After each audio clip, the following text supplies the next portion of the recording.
The darkness continues.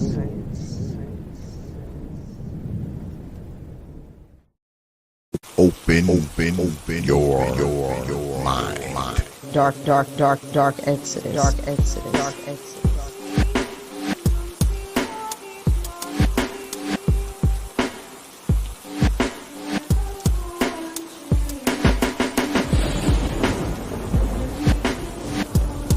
The protest. Dark exodus.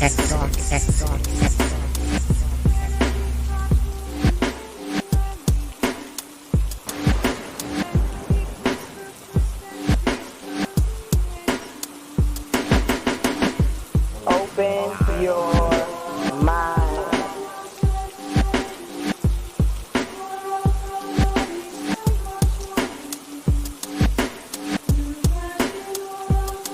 You know.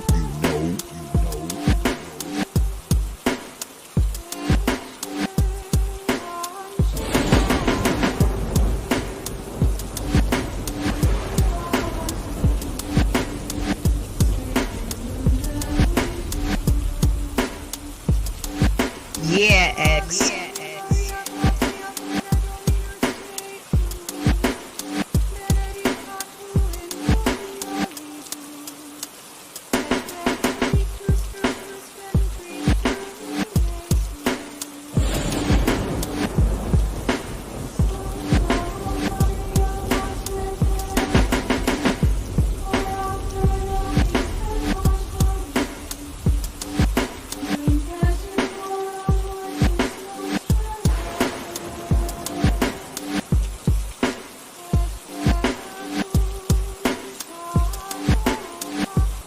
You know.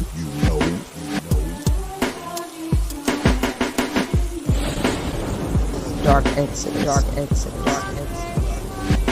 You understand?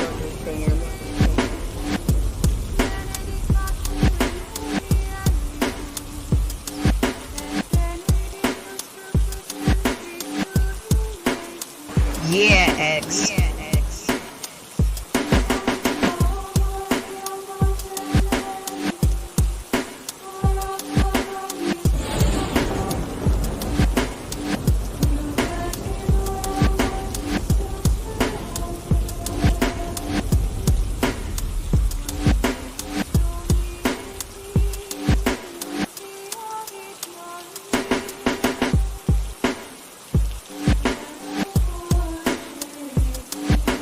You know.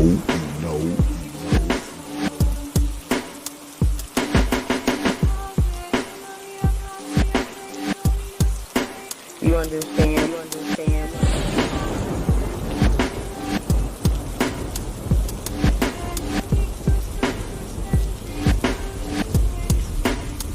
Open your mind.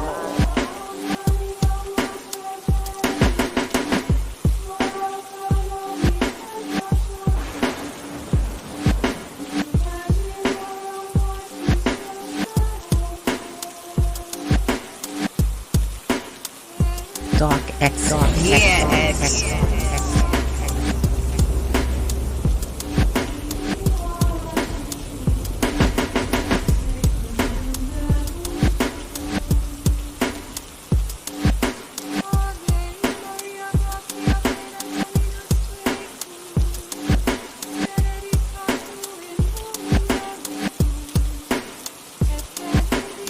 You know.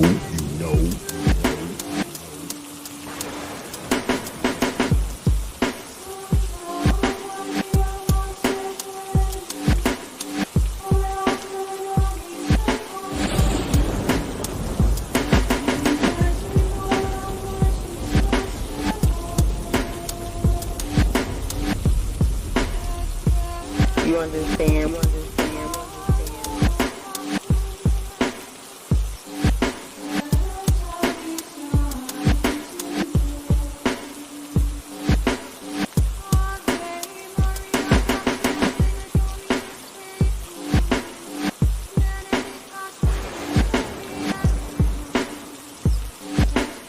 Yeah, X.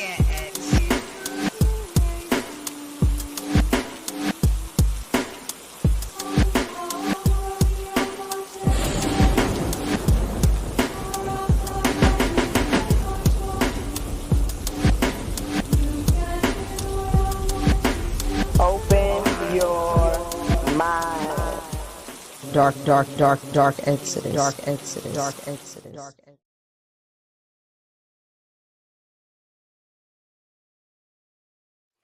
And peace.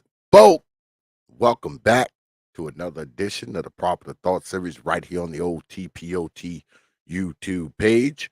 I'm your host, X, of course, but you knew that already. That's why your black asses are here. A week or two ago, me and brother Rod of God was here, and also brother Perfect Blackness was here as well. And we were asking what about the black church. But tonight we talk about spending the church's money. That's right. Spending the church's money. And I did my man Perfect Black should be here momentarily. And of course, brother Rod of God, the invite was sent out to him as well. So we'll see what happens. But as always, before we get started, y'all know I always start the stream off with thanking you good folks for your likes, your shares, your views, your subs, and of course, your hard-earned pennies, nickels, dimes, quarters, and 50-cent pieces. Because you don't have to do it, man. You don't have to show up to these goddamn streams. You don't have to watch these videos. You don't have to sub to this damn channel. You don't have to like it. And you definitely don't have to drop your hard-earned coins on this platform. But you good folks choose to do so, man. Week after week, night after night, you are here when you can be any goddamn where. You're here. And I want you to understand, man, that I don't take you lightly. I never have, and I never will. You got my word on that. I'm humbled. I'm honored. I'm appreciative. I'm thankful for all you good folks. All right. All right. So let's get at it. Um, like I said last week, me and the brothers was up here and we was talking about the church. And we were talking about the influence that the church has over black people. Um, it's strange, man. You know how much power the black church has over us, man. It's weird. But tonight we're going to go into something a little bit different, man. We're going to talk about all this money that's going into the black church, because we are always talking about how black people don't have money and how black people are broke and how black people can't do this and black people can't do that. But my brother Perfect Black was up here and he had some data saying that $50 million per week goes into the black church. That's $200 million per month. At $200 million per month, how much black folk stuff could be bought with that money? How many schools can be built? How many neighborhoods could be built? How many banks could be opened? How many jobs could be created with $200 million per month? So we're going to talk about it tonight, man. And as soon as we get started, we're going to go right into this. Let me go ahead and bring this here up because I need y'all to see this. All right. All right. Now we looking here. This is a article from the Pew Research Center. And yeah, y'all, tonight we're going to have a lot of white man's data. Well, it ain't all going to be the white man's data. I got some black folks' data too. So don't fret. Now, if you look in here, it says 3/4 of black Americans say black churches have helped promote racial equality, which I don't freaking believe, of course. I don't believe that. I don't believe that black churches have promoted racial equality. I believe black churches kind of divided. I'm going to blow it up a little bit, y'all. Not so y'all can read it, so I can. But we look here and it says, though primarily places of worship, black churches have long played prominent roles in African American communities, offering services such as job training programs and insurance cooperatives, and many of their pastors had advocated for racial equality. Today, around three-quarters of black adults say predominantly black churches have done either a great deal, 29%, or some, 48%, to help black people move toward equality in the United States, according to a new Pew Research Center survey. Now, that I question, right? Because they say black people have been moved toward equality by way of the black church. Now, I hear that and I think two things. You're saying that black people are more equal than everyone else because of the black church, or you're saying that the black church is an active participant in racial equality, is what you're saying. Now, I don't believe that. All right. I don't believe it. I mean, maybe I'm wrong. And there go my brother Perfect Black. What's good with it, brother Perfect Black? I don't. What's up, brother X? Can you hear me? Yeah, man, you good. You good. Yeah, What's going thanks, man. on? All right, and I do have some updated data, but go ahead. Uh-oh. Okay. Matter of fact, Now, I put in the back check here. okay. Now it's saying that that is lower than the share of black adults credited in civil rights organizations, a great deal, or some 89%, but higher than the share who credit the federal government, 55%, predominantly black Muslim organizations as the Nation of Islam, 54%, or predominantly white churches. Now, I don't believe that anybody has their hand directly into quote unquote racial equality. I think that racial equality is something that has evolved over the course of time. And let's be honest here, man. I mean, when you're talking about racial equality, what exactly are we talking about when we say equality? Like, what do you mean?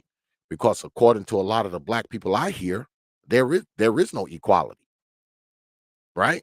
There is no equality. We're not equal to white folks or Asian folks or Latino folks. We're not. So if we're going to credit the black church with bringing us to this quote unquote racial equality, should we not also blame them for the lack thereof? Right? Unless you're saying the black church is this magical, mystical power, that does all this stuff for black people.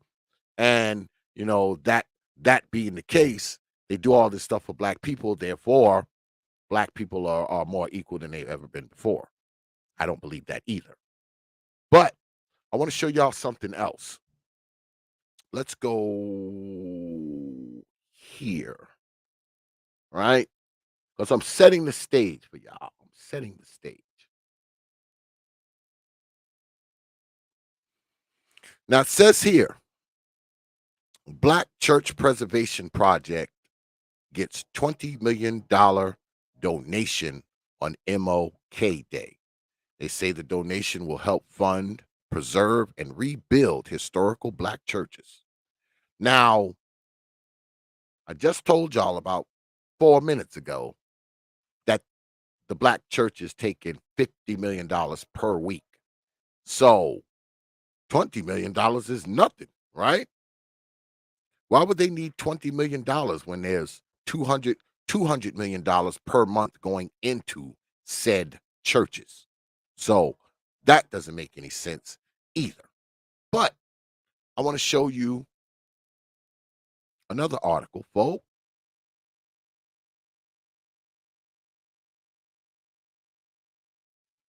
This is the good part. What's good with it, brother? E-Tail, I see you up there, brother. Brother Ralph, I see y'all. What's good, the Mac the Trucker?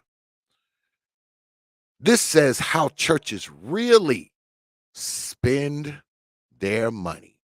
20 fascinating data points, a new study.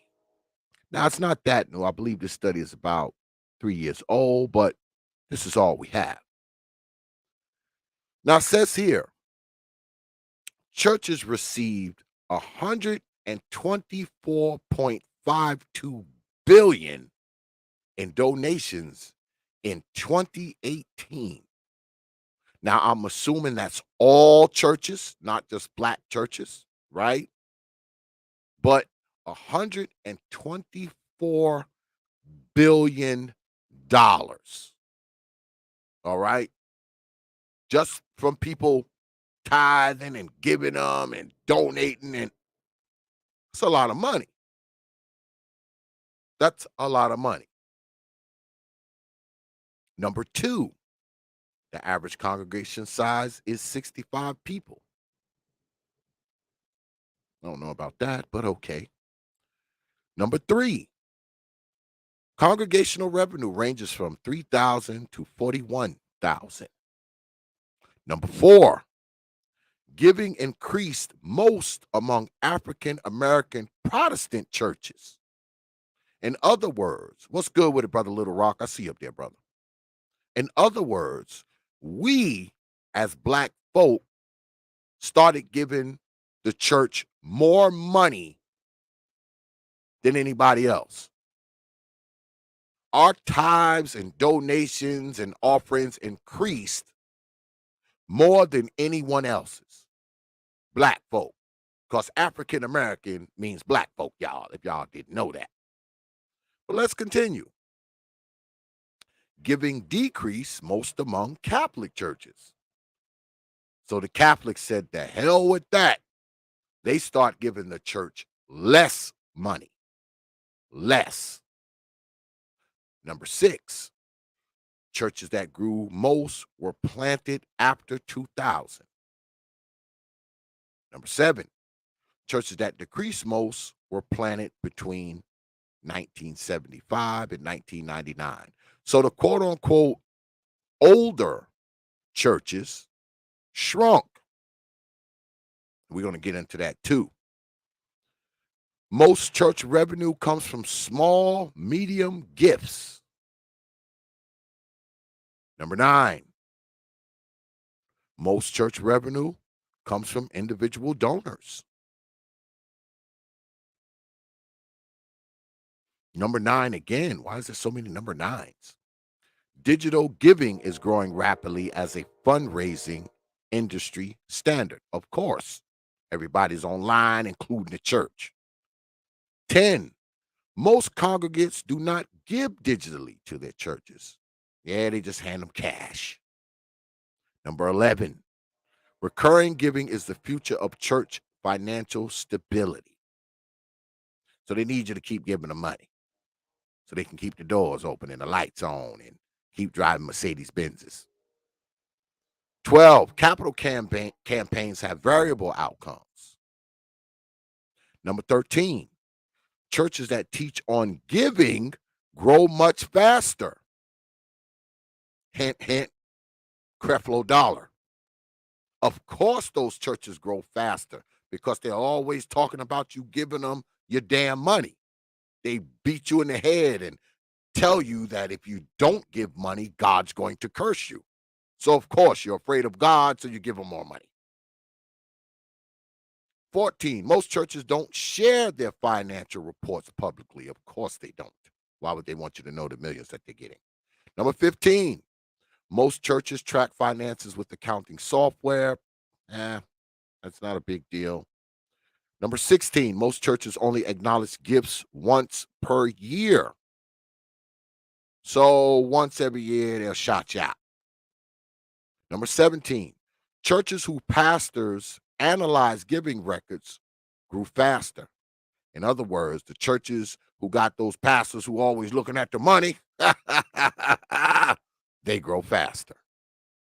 18, the average church spends most of its money on personnel. That's not surprising, mainly the pastor.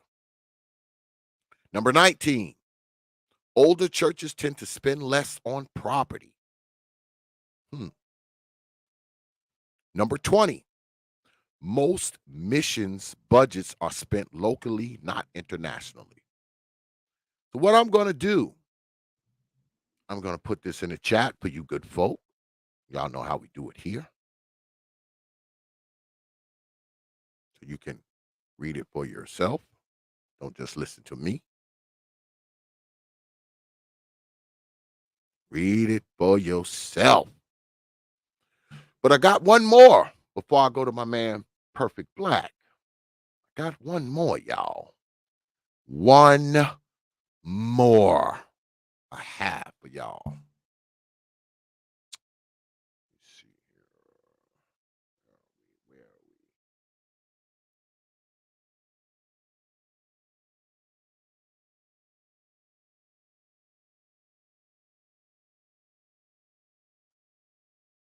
Give me a minute, y'all. Okay, there it is. Now, this article here asks the question, what is the Black church's role in advancing African American wealth? It says here, Professor Eddie Glaude Jr. wrote a piece a few years ago asserting the Black church as we've known it or imagined it is dead. Let me read that again. The Black church as we've known it to be or imagined it is dead. Some claim that the Black church isn't doing enough to assist with the economic, social, and political progress of the Black community. The Michigan Chronicle recently took a look at research reporting that well over $420 billion had been donated to the Black church as of 2013, a figure which averages out to be at least $12 billion to $13 billion per year. Where did the money go? The question then turned into the whereabouts of the money donated and whether it had been spent to help progress the economic, social, and political stances of African Americans. It says the Leadership Network releases reports every year on the current trends in the mega churches and other data, churches in general. They find that the largest 7% of churches contain nearly 50% of all churchgoers. Furthermore, they find that nearly 200% of the church revenue comes in the form of donations, and nearly 60 of said church revenue goes to staffing related costs. Based on this data, it could be argued that the monies donated to churches in general, which includes the Black church, are being used mainly to compensate the individuals who are directing, performing, and managing the church organization, rather than being spent to feed the poor, as Proverbs 22:9 says. Let's read that again. Based on this data, it could be argued that the monies donated to the churches in general, which includes the Black church, are being used mainly to compensate the individuals who are directing, performing, and managing the church organization, rather than being spent to feed the poor, as Proverbs 22:9 says. Should the donations be redirected directly into Black communities? Various bloggers and commentators have suggested that the $12 billion to $13 billion per year going to Black church donations could have been reinvested to buy hundreds of thousands of dollars in Black homes, send over 1 million Black students to college, and free literally every Black homeless person for a number of years. Feed every homeless Black person for a number of years, that is. This amount of reinvestment would also assist buying Black expert Maggie Anderson with her efforts to redirect the Black dollars into more productive measures in the Black community to assist with creating more Black jobs. Should portions of the donations be redirected directly to the government? In addition, based on the Leadership Network data, along with the smaller data, it has been argued throughout the years that churches should no longer benefit from 501c tax exemption status, as taxing the church revenues would bring nearly $20 billion or more into the federal government every year. Absence during political progressions. Others, including sympathizers of the Black Lives Matter movement, also believe that the Black church is not aiding enough in efforts for political and social progression. On the heels of major media cases of unarmed Black men being killed by police, many in the BLM movement believe that the Black church presence has not been displayed enough to help combat in the fight against police brutality. Now, there I agree with Black Lives Matter. That's probably the only thing that they've ever said that I actually agree with. The only thing. But we continue. This is in comparison to the role of the Black church during the civil rights movement, where its voice was heard loud and clear in the fight for progression, along with its temple used for networking and strategy sessions within the African American community. All of these discussions and reports continue a debate revolving around the present day impact of the Black church, and if the Black church still truly matters in terms of the economic, social, and political advancement of African Americans. Now, I will put this in the chat as well, folks, so you can read it for yourselves. Don't just listen to me. And this isn't the white man's data, y'all. This is actually from blackenterprise.com, just in case you were wondering. But I'm going to go to my brother now, Brother Perfect Black. What you got on it, man?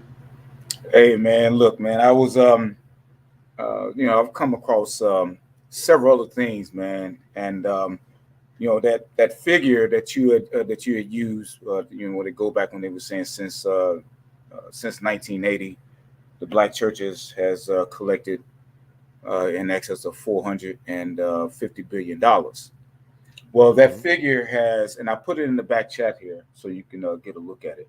That figure actually has been updated in 2019, right? And where they also calculated the tax benefits and the what they've collected in tax profits and stuff like that, and that equaled to $350 billion. So within a 10-year period, the Black church, not the church, the Black church has collected, and I'm everybody that's listening, please get your calculators out on this. They have collected within a 10-year span $800 billion. $800 billion from donations from people and tax breaks. Now, I'm gonna leave it up to everyone to do their own math on what does that break down a year. That's like for a year that breaks down to what, $80 billion. Do your own math on what it breaks down to, what they're getting every month or every week. I mean, that is an indictment. Yes, that is an indictment. You should read some of that stuff. It's some of that in that article there is absolutely mind-blowing of what churches have collected. You see, they throw around this whole word tithe. Mm-hmm. I really do wish that churches or pastors would be honest about what tithing really meant or what it was really for, right? And people don't know what it was really for. I mean, tithing has its roots. and purposes. Around the biblical tale of Abraham. He was presenting a tenth of, and let me back up a bit. That word tithe, that's kind of interesting, because that word tithe has its roots in Old English. And the reason why I go to the linguistic part, because when I was young and really started researching the Bible and everything, it took me into linguistics, right? The roots of words and everything. And it gave me a real good understanding about how, the compiling of the Bible and different times and different words that have been used, and how those times influence the Bible itself.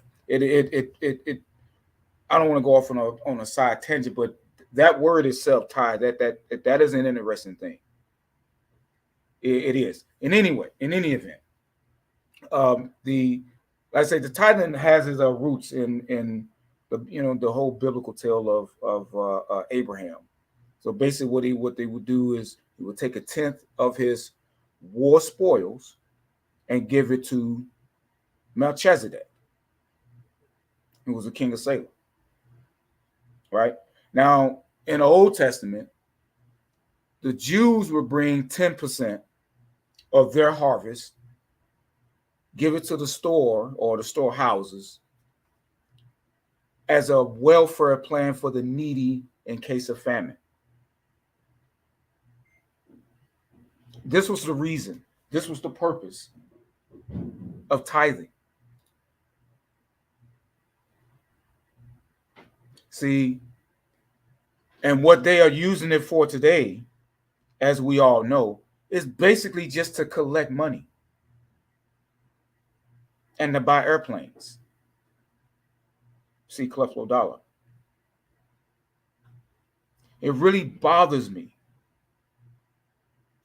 that churches collect so much money. They're not even being honest about their own goddamn Bible that they're preaching. They won't even preach what's in their own Bible.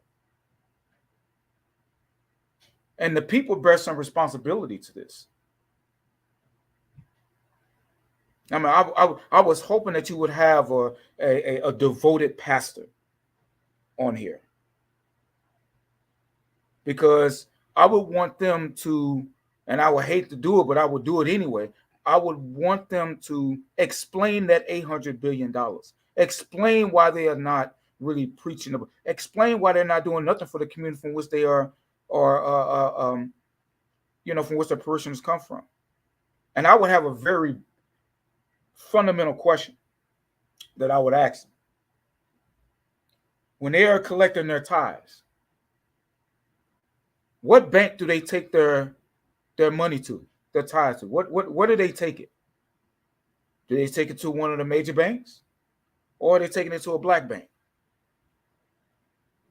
Because if they tell me that they are banking with any one of these top banks, any major bank, any non-black bank, or Chase, Bank of America, Charter, all them,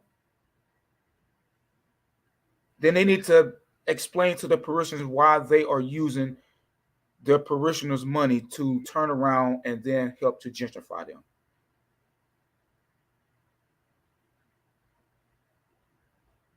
So for me, it really bothers me. It really irks me how the black community, we can get on TV and we can march in circles and complain to the government that we're not getting our due in this, that we're not getting our fair share in taxes and all that, which is true. But you go to church every damn week because the pastor told you so to pay your tithes. Go to that ATM machine and withdraw your money and give it to them, because they're lying on God. Because they say, well, God wants you to give you this money. They go to church every day, every week, give all their money, go back home and board and lock themselves up in their homes, and act like they don't see the fucking community.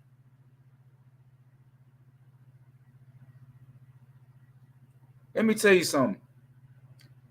God ain't gonna do a goddamn thing for you that which you should do for yourself. Not a mumbling thing. Yeah, you people go out there, you go to church, you give your money, thinking that God gonna do something for you. Something that you got 2 healthy feet and 2 healthy hands and a healthy brain to do your damn self for your own community, but you refuse to do it. The institution of the church in general, but in particular the black church, that is truly the devil's playground. Because they do nothing. They are sources of extraction, financial extraction in the black community. And they give nothing in return. They give nothing.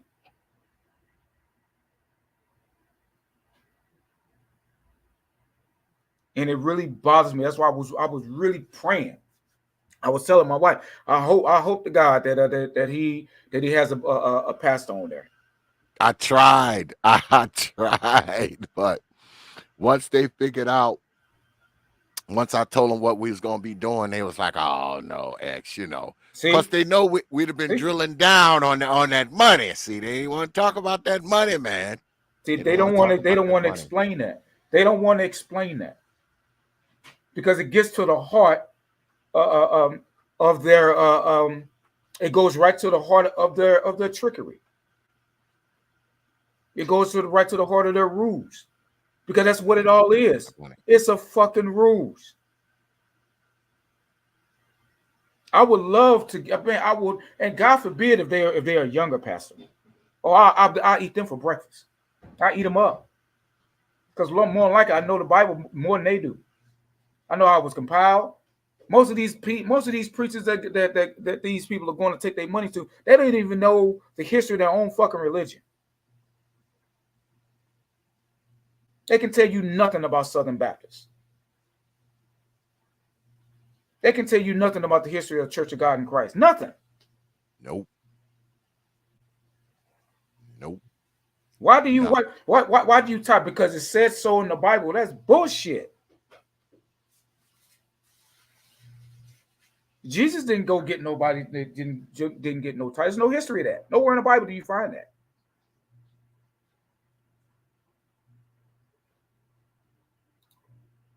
And I would love to have these pastors to really explain this shit.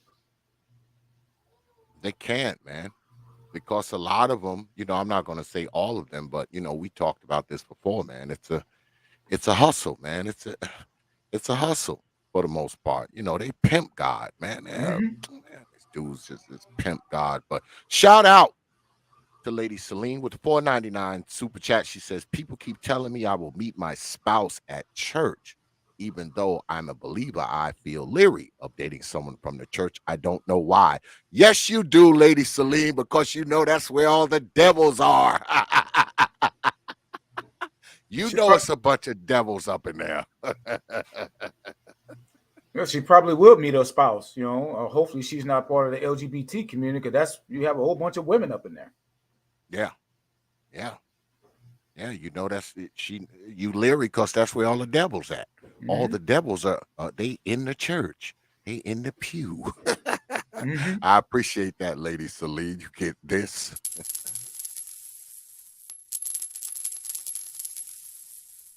I appreciate you dropping your hard-earned coins on this platform.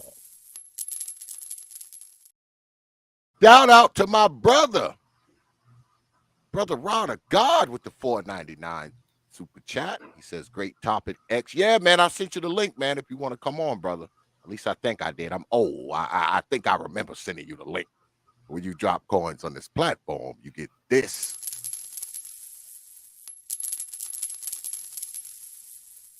I appreciate you dropping your hard-earned coins on this platform. But let's get into a little bit of this article that you got up here, Brother Perfect Black. Absolutely. It says, and I put it in the chat too, y'all, because y'all know that's how we do it here. All right. and I'll do it again. Y'all know I like y'all to read it for yourselves. Oh, just listen to me. Go ahead and pull the link up and read it for yourself and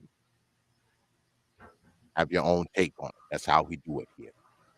But it says here, this article was initially posted on July 1st, 2009 by Harlem World, updated and added to Black Economics October 2011. So this is not The white man's data. white data. This ain't not the, no, it ain't the white man's data. No. This ain't the white man's data, God damn it. It says if there's ever an area which can demonstrate Black people's prowess in business, it is in the area of religion. There have always been incentives for generations to give generously to churches. The reasons could be any of the following. Listen the to promise this, of 100-fold blessings returned to you when you give. I know I'm not gonna get through this shit with a straight face, but I know it, man, because I couldn't. When I was reading, I was like, oh my God. Oh my goodness, man. thankfulness for a social and spiritual institution that meets many needs. The wonderful pastor instilling unflinching loyalty. Now that's comedy right there. Loyalty to what? The willingness to give because God has been good to them. The threat of hellfire and damnation. There it is right there. There it is right there. That's the shame right there. Oh, See, yeah. That's the shame. Yeah. See, this is one of them without the shame and guilt. The black churches couldn't exist if they weren't shaming people to tell them, hey, if you don't speak in tongues, you're gonna go to hell. Yeah. If you don't do this, you're gonna go to hell. If you don't treat the preacher like he's sent from God, you're going to hell. Oh, yeah. There it is right there. There it is. Simple obedience to a section of the Bible which asks for tithes and offerings, where tithes is 10% of income. That's the most important part. Yeah. And see, again, that's a bastard. That is just a misuse, because if these pastors were actually going by what the true purpose of tithing, all those millions of dollars that Clifford Dollar have, he should be going to a tent city in California and helping those poor people out. But as we know, the church is not in the business of actually helping nobody poor. Absolutely not. Absolutely not. If they thought they could get away with it, they wouldn't even do the sermon. They would just have everybody in there and just pass the plate and be like, okay, see y'all next Sunday. They would, if they could skip the sermon, they probably would. But it says here, bear in mind, not everybody is paying into the church coffers. It's voluntary, and thus usually only those who can afford it and want to pay actually make donations, which is bullshit, because you got poor ass people who ain't got no car and nothing, and they walking in there giving the damn church their damn light bill money and shit. Because of number one, this one here, the threat of hellfire and damnation, and also this one up here. Where is it? The promise of 100-fold blessings returned to you when you give. I'm gonna give my light bill money, y'all. I'm gonna give it up. I'll get it back on the back end. Yeah, I'll get it back. God will drop it in my backyard. Now, though we've all heard the stories of bounced checks written to churches, these come from the occasional person with good intentions, but a low bank balance. See, that's the thing. Mm-hmm. That's a double negative right there, because they just said only those who can afford it want to pay, actually make donations. Those who can afford it. If you bouncing checks, that means your black ass can't afford it. You know what institution you can't afford it. You know what institution that the church resembles, at least to me, and that's the lottery. And the reason why I say that It's because I don't play the lottery because I'm not a gambler, right? But when you look at the lottery, it's mostly in the poor communities. It's Mm-hmm. mostly in the poor communities. And you look at the churches, the poorer the community, the more the churches there are.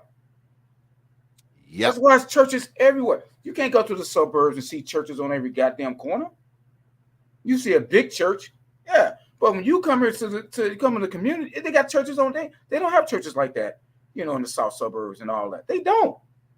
Yeah. You come in the black and any, and this is any, and I've traveled. I've seen this in any. When I was over in Germany, I seen poor communities over there. They got churches every goddamn where. I'm like, damn, this goddamn church thing. This is a church game for real on poor Yeah. folks. Yeah. This is a church game for real. So they are exploiting poor people. They are just bare naked exploitation. And there you see it. People come in there, they bouncing their goddamn checks. Mm-hmm. The money didn't go through or whatever they had. The checks didn't clear from direct deposit or somewhere. They just didn't have it. Yeah, you walking to the church house and he's speeding past you in his damn Lamborghini. The pastor speeding past you in his damn Maserati. You walking. You catching the bus to church. He driving a damn Rolls Royce. But we continue. In the USA, Live Steve's research shows that black churches in aggregate have collected more than $450 billion in tithes and donations since 1980. Mm-hmm. With a Senate investigation into the finances of several mega churches underway, the prosperity movement has been the target of mounting criticism from inside and outside the black church. Specifically, some affluent ministries have drawn the attention and ire of some clergy and lay people alike. Researcher Henry E. Felder's study of black donations habits demonstrated per capita spending of $508 per year in 2009 dollars. Another source, Tyler Media Services, estimated the black church revenue approached $17 billion in 2006. One church, the Reverend, the Great Creflo Dollars World Changers Church, reported $69 million in 2006 income, according to the Atlanta Journal-Constitution. Mainstream politicians and black community leaders are demanding a better accounting of the return on investment offered by black churches to the communities that fund them. Meanwhile, legions of faithful churchgoers defend their pastors, of course, and accuse their detractors of applying a double standard that ignores the largesse of wealthy white televangelists while underplaying the economic development and social service functions provided by the black church. Now, there may be some truth to that, because the white churches, they bring in millions and billions of dollars too. I'll acknowledge that. Go ahead, Brother Perfect Black. I'll acknowledge that too, but the pushback I got to that, because we're not talking about the white televangelists. They're no better. Yes. They're no better. But the white televangelists are not in the black community. Mm-hmm. The black church is in the black community. So while we can talk about white televangelists, that doesn't do anything, because the white televangelists, they're not the ones taking that $800 billion from. They're not the ones doing that. Or even before this study was updated, the $450 billion that the black churches collected. Sure, those white televangelists, they probably collected more, but they've collected more from the white community. Yeah. The white community is not sitting right. The white community is not suffering, from a lack of resources. And as we see a good place where the fucking resources are going. Yeah. So so while they may have a point, it's a useless point. It's a point that is just that's designed to derail and obfuscate responsibility from the black churches. Period. Yep. Plain and simple. It says the church has gotten caught up in materialism and greed, a lifestyle. Many ministers today want to live like celebrities and they want to be treated like celebrities. In other words, instead of the church standing with the community, the church has become self-serving. It has strayed away from its mission, according to Dr. Love Henry Welchel, professor of church history at the Interdenominational Theological Center in Atlanta. Few people, not even the ongoing congressional investigation by Chuck Grassley, accuse the mega church pastors of outright larceny, and congregants generally approve of their pastors' luxurious lifestyles.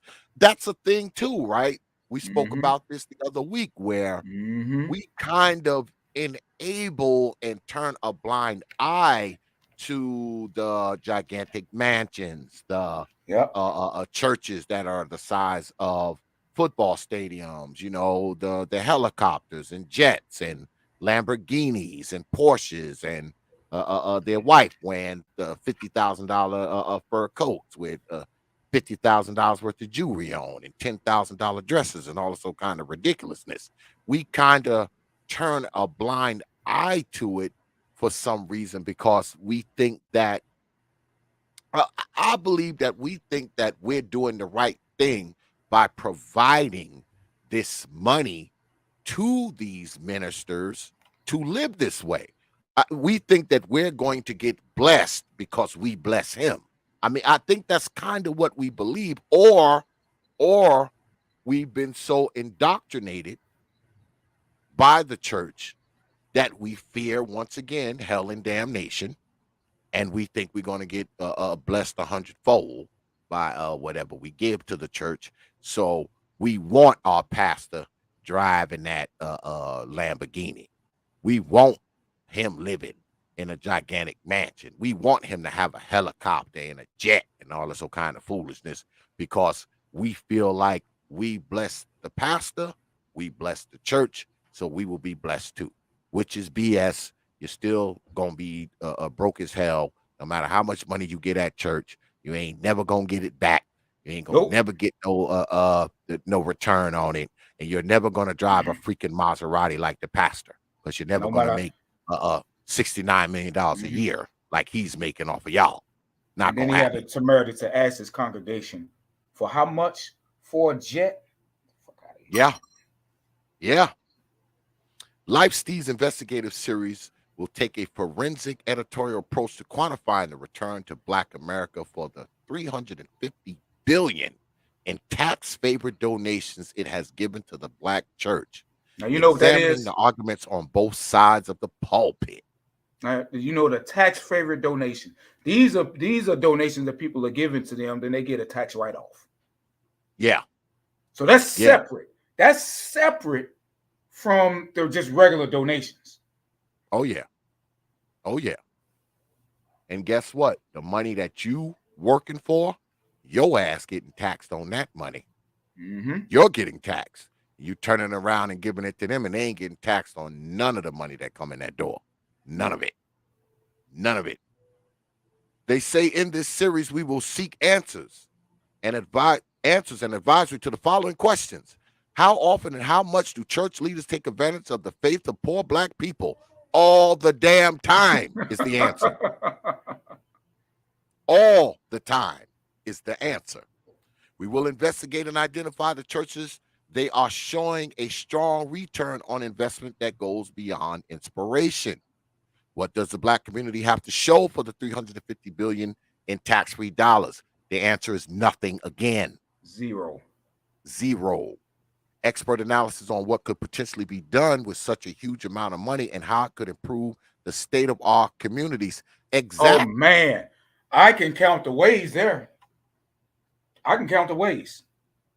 I can. Man, we can have a whole circuit of schools, private schools, banks, so we can give low interest loans to deserving Black folks.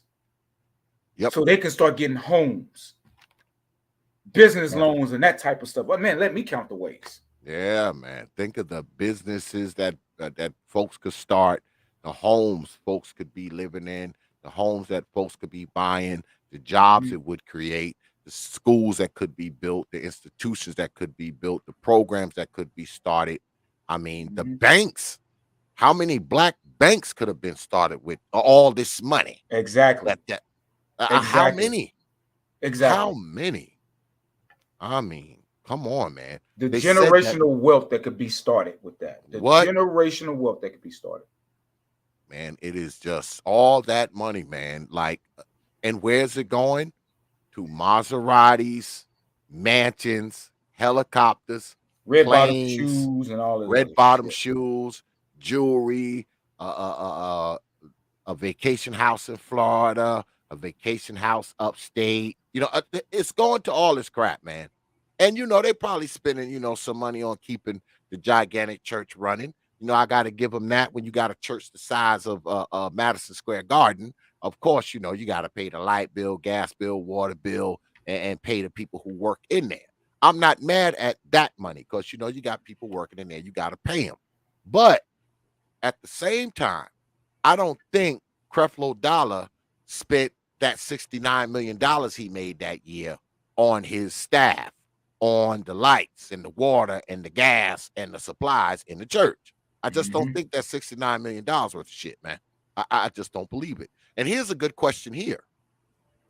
Why do some church leaders refuse to participate in the Grassley congressional investigation, which requested the financial records of several megachurches?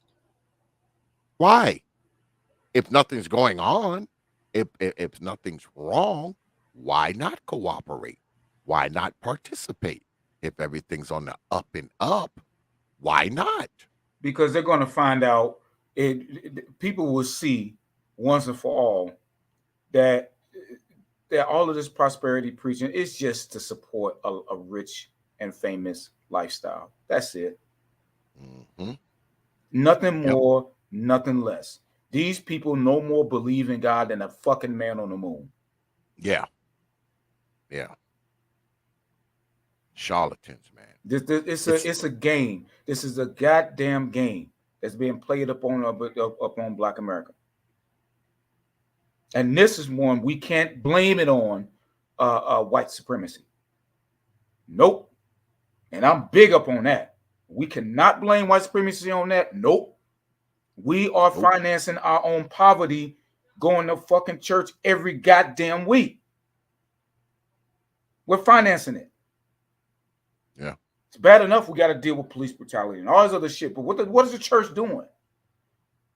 The church is doing Nothing. nothing about this stuff. The boys are being miseducated purposely in these schools. Nothing. Black men are being taken advantage of with to no end in family court. What are these bastards doing about it? Nothing. Yeah, man. Think about all the legal representation brothers could be getting. Think It's about, what I mean, there was so much that could be done for black mhm. folks with all that money that's going in there, man. And Just, that's the it pisses crazy me thing. off, man. It pisses me. You That's the know what? crazy thing. It shouldn't be not one. Now it shouldn't be with all of this, with all the money that they have. It shouldn't be not one black man being represented by the Innocence Project. It shouldn't Yep. be none. We got enough to goddamn finance their all of them across the fucking nation. The Innocence Project, because the Innocence Project, most of their people they're getting free are black men. Yeah. I think somewhere in tune of 60-70% of black men. With the money that the church is taking, it should be not one of them. They can concentrate their resources on white folks.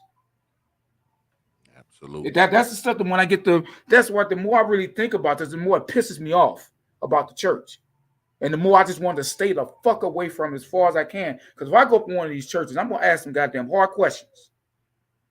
Yeah, I stay away from them too, man. But I got this one PDF that I want y'all to look at. It's called The Business of Religion by Ebony Wilson. I'm going to put this link in the chat too, man. It's very interesting read. It's like 3 pages. Y'all need to check it out. I'm put the link in the chat. Y'all can check it out for yourselves. Y'all know that's how we do it here. I want you to read it for yourselves. All right. It's The Business of Religion. And I read it the other day, man. It's actually pretty interesting, man. So y'all need to check it out and decide for yourselves. Decide for yourselves. But the thing is this, man, and the reason why I wanted to talk about this tonight, because I remember when you was up here, the other week, Brother Perfect Black, and I got to looking at, some of these articles, and I was like, who's spending the church's money, man? Because when you think about the money that goes into the church, right? And this goes back to, something you said early on in this stream.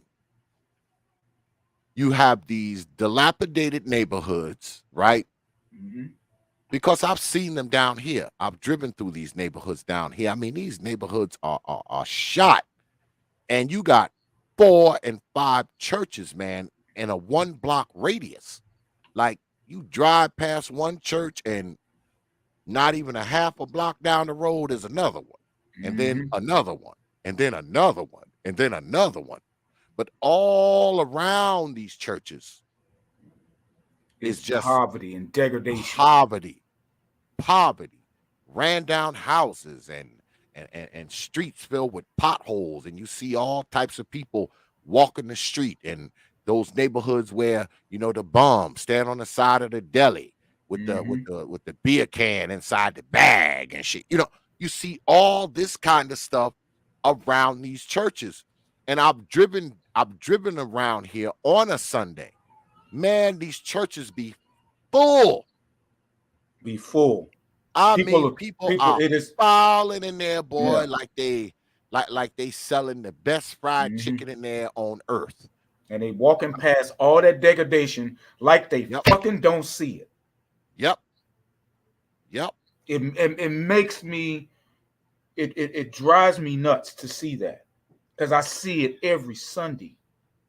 It's to the point to where it's like, man, I don't want to see it, because if I see it too much, man, I'm going to fucking go out and say, you don't see that man that you just walked over? You don't see this community the way it is? But again, they go in there, because I blame the parishioners almost as bad as I blame the ministers. Yeah. But these people, they go in there, they ignore the entire community. They ignore it. Go in there, give all they goddamn money, then they sweat and dance and all this other bullshit in their Sunday's best, and then go home with their barred up windows and triple bolted locks and all that other stuff in their homes, look at the news, talk about their people in their community terribly, and they do nothing but go and give their money to these churches and then complain that nothing in the community is getting done. It burns me up. And especially some of these old folks. Oh, yeah. Forget it. Well, they say that older people are more churchy / religious than younger folks. I mean, younger folks have kind of shied away from the church. It's usually older, the more older people. Younger people have kind of shied away from it, because you can't blame them. You can't blame them, because no, you can't. I mean, like the article said, a lot of these pastors, man, these church folk, man, they want to be celebrities, because in a sense they are, right, in the neighborhood.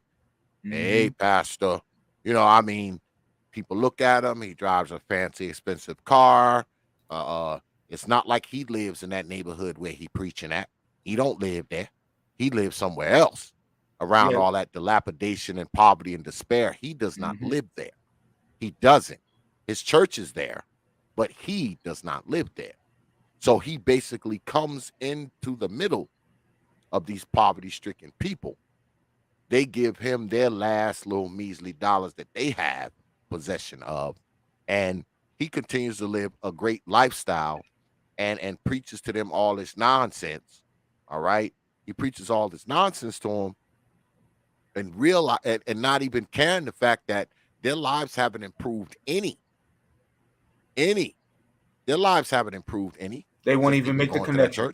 They won't even make the connection. Won't even make the connection. And out of that very Bible that they're speaking, You know who made Jesus? He made the connection. Oh, yes, he did. Yeah. He went right to the fucking source and started throwing over fucking tables. That type of shit. Yeah. I mean, it's a sad state of affairs because being that you have so many damn churches in the middle of some of the poorest black people, what it actually does is it plays a part in keeping black folks poor. Right. It's I the mean, bane. It's the bane of the black community. It's the exactly. black church is the bane of the black community because they are a major source of financial extraction. Absolutely. Just a major source. Absolutely. The police aren't doing this. The police aren't doing this. The white government, they're not doing this. This is us going to church. It is the equivalent of paying to stick your fucking head in the sand and ignore Yeah. reality and hope that God do it. But we can't be, I mean, we can't put it all on the preachers in the church, right? No. Because black folk, we allow this. We participate in this. All right. We are complicit in this. And I ask why. You know, being raised by church people myself, I was raised by church folk. I was raised by church folks. Had to go to church every Yeah. goddamn day. Yeah, man, I was raised by church folk. And what I think it is, you know, and it may not be everybody, but I think it's a significant amount of people. The reason why they go and they hand their money to the church, their light bill, their car note, they rent, they whatever. I believe they do this because they see this as some act of contrition. I don't have to think about anything else because see, I give to the church. I don't have to think about, you know, all this poverty and shit around me because I give to the church. I don't have to think about, you know, the state, you know, of black people because I do my part by giving to the church. Mm-hmm. I think that's the case for many, many people. As far as the pastors go and everybody else, them, I think they just straight up do not care. All right. I think that they are in a position of power. They're in a position of power and they exercise said power accordingly on those who respect their power. That's why I think a lot of them come from. All right. Because if you're a church and you say you're for the people and you have all this money coming in and out, why do you not do more for the people? Now, I know there's some churches out there that do things, you know, they have soup kitchens and all that kind of stuff. But there are a lot of churches out there, man, let's be honest, man, they're not doing shit for the people that are around that building. Not a goddamn thing. Nothing. They're not doing anything except taking their money. That's it. They're taking these folks' money. They're not pouring none of that money into the community or the neighborhood that church sits on. They are not helping those people. They are not counseling folks. They are not helping people get jobs. They are not helping people get money. They are not counseling people on families and family building and things of that nature. A lot of them are not doing it, man. They're not. I mean, there's churches down here, man, where before they even let you join, they want to see a W-2. Mm-hmm. So if you don't have a W-2, you can't be a member of the church. And I indict every member of that church. Every member of that church, I indict. You going to a church that's going to do that? That shows that neither the pastor nor the people going there, they have no real true belief or any intention on doing anything for the community. No, they don't. They just a bunch of selfish bastards who think that if they just continue to give their money, God will bless them. Yeah. Those people are strung out on dope and all that. The community is the way it is because they're not going to church. They're not on their knees and praying hard enough and giving hard enough. You know that thing I say, give until it hurt. That type of shit. Yeah. You go to a church like that, I don't give a damn who you are. If you go to a church like that, you ain't shit. That's just how I feel about it. Go to a church like that, they want to see fucking W-2s. Yeah. Because you know what their intentions are. I mean, if you go to a church and they want to know how much money you make, what your earnings are, they're not interested in preaching the word of God to you, man. No, they're not. The word of God is a side effect, man. That's secondary. They want to know what your funds look like. That's the draw. The word of God is the nectar in the Venus flytrap. Yeah. Because when I heard that, I was like, what? Because, I know a few church folk down here. And when they were telling me about that, I was like, wait a minute. They want you to show them a W-2 before you join? Like, I mean, how is that even remotely godly? I mean, how is that remotely godly? It ain't godly. And it goes nothing to do and that also just goes to show that people their parishioners don't even read the Bible. They're not even reading it, because that's not even the original intent of tithing.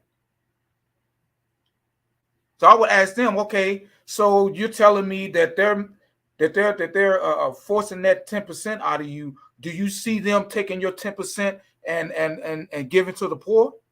Oh no, because you walking over poor people as you come into the church. Yep. So this whole damn thing is a racket. It's a goddamn racket. It just burns me up. See, that's to say, when I hear about churches like that with ATM machines in the damn church, you got to show your damn W-2s. When I hear shit like that and I see they got parishioners there, I just want to go over and slap them all across the face. Yep. Or they have the never-ending church improvement fund. Yeah, man. With that thermometer that go up, and they have these milestones, and every couple of inches that they never reach. Yeah, it never reaches the top. Every year go up like a half a tick. That's exactly about it. A half a tick every year. Oh, we almost to our mark, y'all. It's crazy, man, because this is what pisses me off, right? Like I said, you always hear this crap about how black folks don't have opportunities, how black folks can't do this, how black folks can't do that. But black folks can afford $200 million a month to go into a church. Exactly. $200 million a goddamn month into black churches. What would $200 million a month buy? What would it buy? But you never hear people talking about that. You hear people talking about everything else. You hear people talking about how the government don't do this. You hear people talk about how we can't get together and we can't corral around each other and build no unity and build and all this kind of stuff. You got $200 million worth of building going into the church every goddamn month. Yep. You could take a portion, a fraction of that, 10 million a month. What would 10 million a month buy? What would 10 million a month buy? I mean, honest, 10 million a month, 12 months a year. That's a lot of money. That's $120 million a year. What would that buy? All right. Forget the whole 200 million. Just a portion of it, 10 of it, 20 of it. Yeah, that we are pouring into these institutions, and the thing is, it's not so much that we're pouring as black folk into the institution, we're getting nothing back. Getting nothing in return. And not only that, we don't even ask what they're doing with the money. They're giving it to God. Yeah, we God don't has even.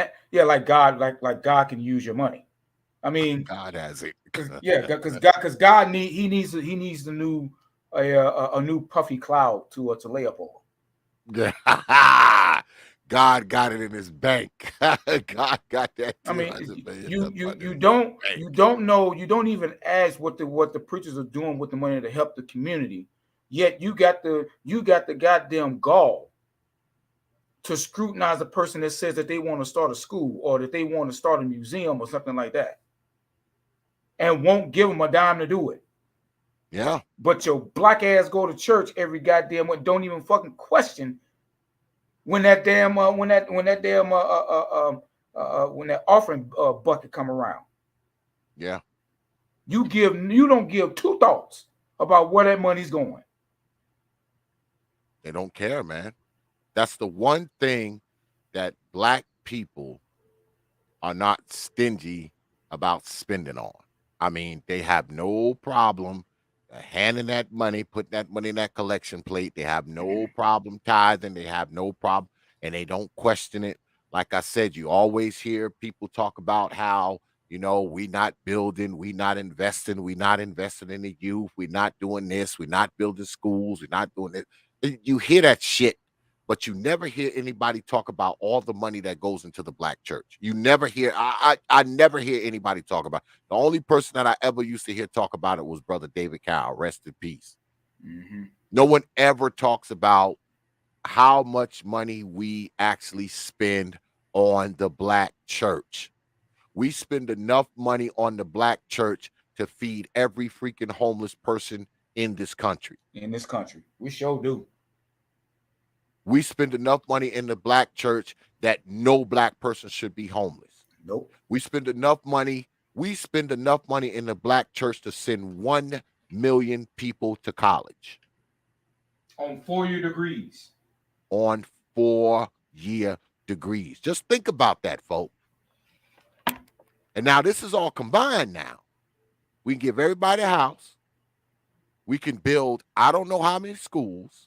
I don't know how many banks. Send 1 million kids to college a year, right?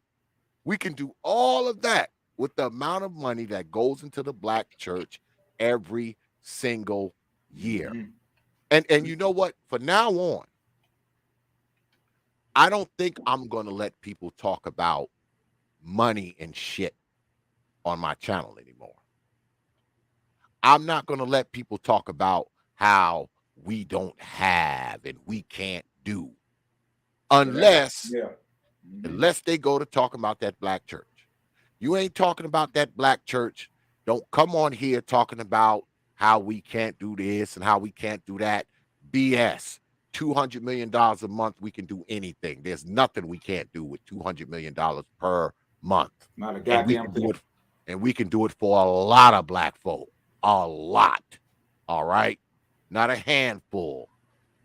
We can have an impact on this population with the amount of money that we sink into this damn black church that's giving us nothing. You don't see any of that money represented in any part of black society except the preacher's mansion, his damn summer house, his damn helicopter, and his damn jet, and his wife's freaking goddamn BMW and her fur coats and diamond rings and necklaces and shit. That's the only material we see. We see it representative there. Because you even see it in those ran down churches, right? Mm-hmm. Yeah, you do. Big churches. You do. They driving Cadillacs. Yeah.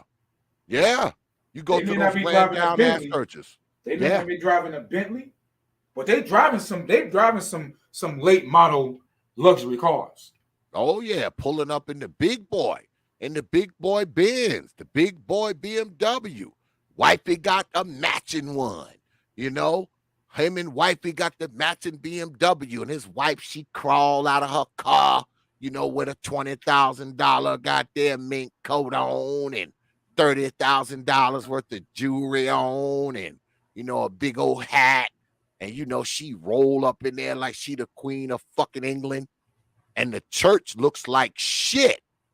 Because a lot of those churches, they don't even, that so-called church building fund, you never see any improvement on the church. You The never see any steps is improvement. still cracked. The paint is still peeling. The shingles are still falling off of it. The sidewalks is still split. The parking lot still got holes in it. But they got this damn thermometer up there, right? That goes up a half a tick every 5 years. I mean, it's the most ridiculous things, man. And people walk into this building, and I'm not one to tell you what to do with your money. Do whatever you want. You want to give your money to this bullshit ass pastor, go right ahead. But when you walk into one of those churches, man, I want you to think to your damn self. All right. When you walk into that church, I want you to think to yourself how much you could have done with your own life, with your own situation, with the money that you've given that church. Then times that by how many people you think are in that church. And times that, multiply that by the amount of years y'all have been going. And then ask yourself, do black people have enough money to do something? You goddamn right on that. I mean, you ain't gonna you're not gonna tell people what to do with their money. But when it comes to the church, I am. Don't get them shit. But again, I got to be hard up on the parishioners too, because they're the ones going there and giving the money, and then turning around and complaining about the community. And if you're thinking about joining no a church, right? I mean, you have no right to complain about anything in the goddamn black community if you get your ass up every goddamn week and go give your 10%. You ain't got shit to complain about. Shut your fucking mouth about anything, and shame on you. Yeah. And if you you're have thinking no right about, to complain. If you're thinking about joining a church and they ask for a W-2, turn around. Just bounce. Just bounce out of there and be like, this ain't the church for me. This ain't the church for me. Because, man, I mean, black people have enough things taking advantage of a man, and it's almost as if when you think about some of these black churches, I'm not going to say all churches, because I know a bishop, all right? I know a bishop named Bishop Dunlap. Him and I are actually friends, They do a lot of good stuff in their church. So that's one church that I know myself personally that does good work. And the bishop don't live in no damn mansion, all right? And the bishop drives a Honda, all right? He ain't got no Mercedes or no Maserati or no shit like that. He drives a Honda, all right? And he's got a pretty good sized congregation. And he don't pull up in no Cadillac, Rolls Royce. He don't fly in there on his helicopter, none of that shit. He drive a normal car, and guess what? He park it wherever he could park it. He don't even got a pastor spot at his church. So, the bishop is like that. What I want y'all to understand is this, man, is that I'm fine with you if you're a church person. Like I said, I was raised by church folks. Can't you tell? I was raised by church people. So I understand it. I had ministers and bishops in my family. I guess that's why I'm so hard on the church, because see, I'm related to people who were in leadership in church. Okay. My grandfather was a bishop, so I saw what went on in the back rooms. I saw all the stuff. My grandfather drove a big old Cadillac with white wall tires on it and shit, and spoke rims and all that kind of shit. So, I mean, I saw all of that stuff as a young boy. I saw it all, and it turned me off, the way the money was, along with other things. And it just seems like many black people are being taken for a ride as far as the black church is concerned, because black people's conditions aren't changing where these churches are. It's not. I mean, you got all this money going into this institution, man, millions and billions of dollars going into this institution, and the neighborhoods that they are in, They're still murderous. People still dying on the street. There's nothing for the community. There's no community outreach. There's none of that. And you would think if you go to these neighborhoods where brothers is dying by the dozens every week, you stand in the middle of those neighborhoods and look around, there's a goddamn church on every freaking corner. And you have people saying, well, the reason why these dudes are like this is because there's no opportunity. There's no, there's nothing for them to do. There's no way for them to, make a living. There's no way, there's nobody around, to guide them and all this kind of nonsense. I thought this is what the church was for. I thought the church was a place for these fatherless young men. I thought the church would be a place for these brothers to go and find some opportunities, to get some counseling, to be taught something. I thought the churches were the places for this. But with all the money that these communities and neighborhoods are sinking into these churches, you think these churches are out there, like the article said. Like I said, the one thing that BLM talks about that I actually agree with, they say that the churches are not involved enough with the stuff that goes on. The churches aren't involved when black men are getting killed. The churches aren't involved when you have police brutality. The churches aren't involved with trying to stem the crime. The churches aren't involved with giving people family counseling and alternatives to some of the bullshit that black people do. I thought this was the very mission of the church, but it's not. It's not. Well, it's not because 501c3. Yeah. That's why. Yeah. They know that if they start getting into anything like that, they risk their tax status. Yeah. Yeah. They don't want to be labeled as political. So that shows their true intent. They're okay with posting up churches in the community as many as crack houses used to be. Yeah. Used to be a crack house. Every third or fourth house is a crack house. Every goddamn third or fourth building in the damn black community is a church. Yep. And some of the poorest people come in there, just like a crack house. Some of the poorest people and some of the some well-to-do people who's going to crack houses too. They go up in these churches or in these crack houses and give every damn thing because they don't want to do. And it was that was purposeful by the government, because they reasoned after the death of King, they said, no, we can't have another decade like the 60s. This cannot happen. I don't think people really understand just how much energy the 60s took out of America, in particular white America and the government. They had to lock up all of our some of our biggest leaders, kill the ones and assassinate the ones that they couldn't, buy off the ones. That's a lot of energy. It takes up a lot. They have to do something to blunt that energy.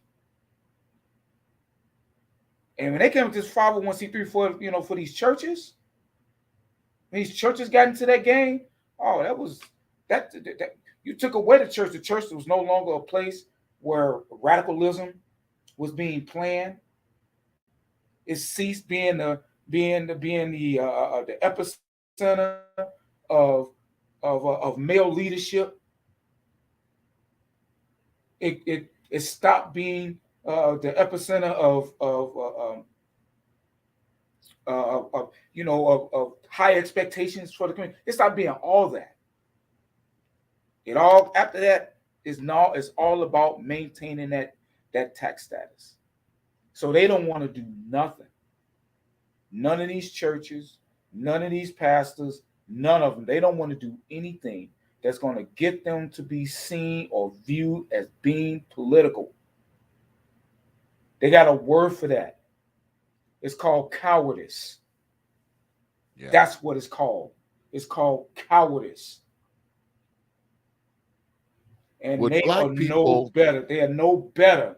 They are no better than the police that are beating and killing and murdering men. They're no better.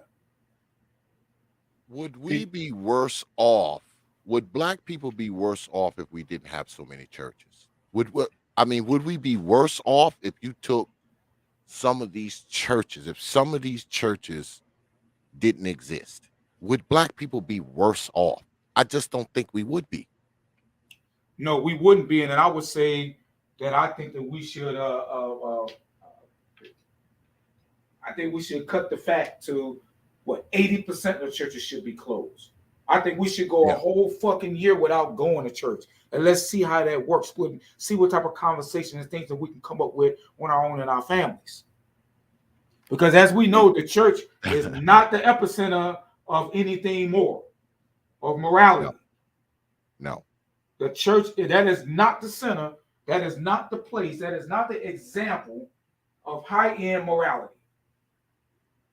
That is not the place for it. And we'd save $200 million a month too. That's right. So no, not only would we be, that's right. Not only would we not be worse off, we would actually be better off, because at least we would have more of our money to do something with. Now we can start contemplating what the fuck are we going to do with that $200 million a month? What are we going to do with that extra money?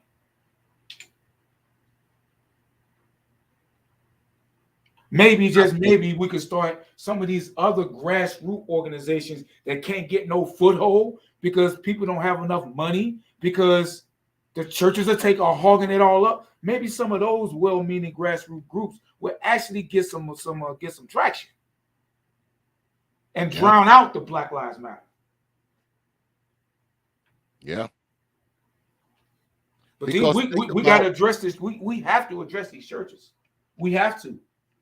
Nothing that we ever did that we ever going to do in this nation is ever going to be right unless and until we start addressing the fucking church. Either we put the church back into its rightful place, or we just do away with their ass altogether. Because right now they're serving no purpose. The church serves absolutely no purpose to the people from which who go there. None. They are a corrosive element within the Black community. They are a financial extracting agent within the Black community. No other institution in America so successfully extracts that type of money from the Black community without violence. Yeah. Without Jim Crow. Outside of Jim Crow and redlining, the Black church has been most successful of just removing, reducing the ability for Black Americans to have any type of generational wealth. You can't pass nothing down if you give it if you're giving $80 billion away to an institution that gives nothing back to you. What can you build? What type of education do you think that you can have when you're giving that much money away while you're turning around and giving your children to the so-called enemy to teach? We're the only ones doing it. No other group is doing this. We're the only ones doing this. And yeah, Go ahead. I'm sorry. I want to go back to this, man. Because it says here in this paragraph, it says, which article? This is the one Black economics, Black churches have collected $800 billion. Oh yeah. Okay. Now it says here. Yeah, you might read some more because it talks about the other. It talks about the other ones too. But go ahead. It says here that donation habits demonstrated per capita spending of $508 per year. Now, if you're a person, $508 isn't a lot of money, but if you're spending $508 per year over the course of 10 years in church, man, Oh. how much is that? Oh, How much is God. that? All right. That's $5,000. All right. That's $5,000 you've spent. So, I mean, it adds up. Imagine if you was putting that $500 a year in the bank. In 10 years, you would have what?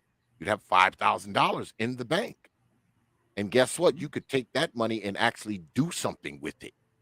What are you doing with what you're giving the church? All right. What are you doing with what you're giving the church? Nothing. What's Not a coming damn out of it? thing. Nothing. Not a All damn right. thing. Well, you are getting this. You're getting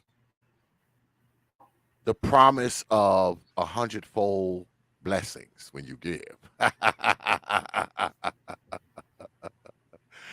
And you also get the wonderful pastors instilling unflinching loyalty to you. And then there is the old threat of hellfire and damnation if you don't give that money up. There is that. But other than that, what are you doing? How many people give money to the church and don't got a full refrigerator? How many people give money to the church and don't even have a car? How many people give money to the church and can barely make their ends meet? How many? How many light bills can be paid with the money you give the church? How many water bills, gas bills? How many diapers for babies? How much food, milk, shit like that for kids can be bought?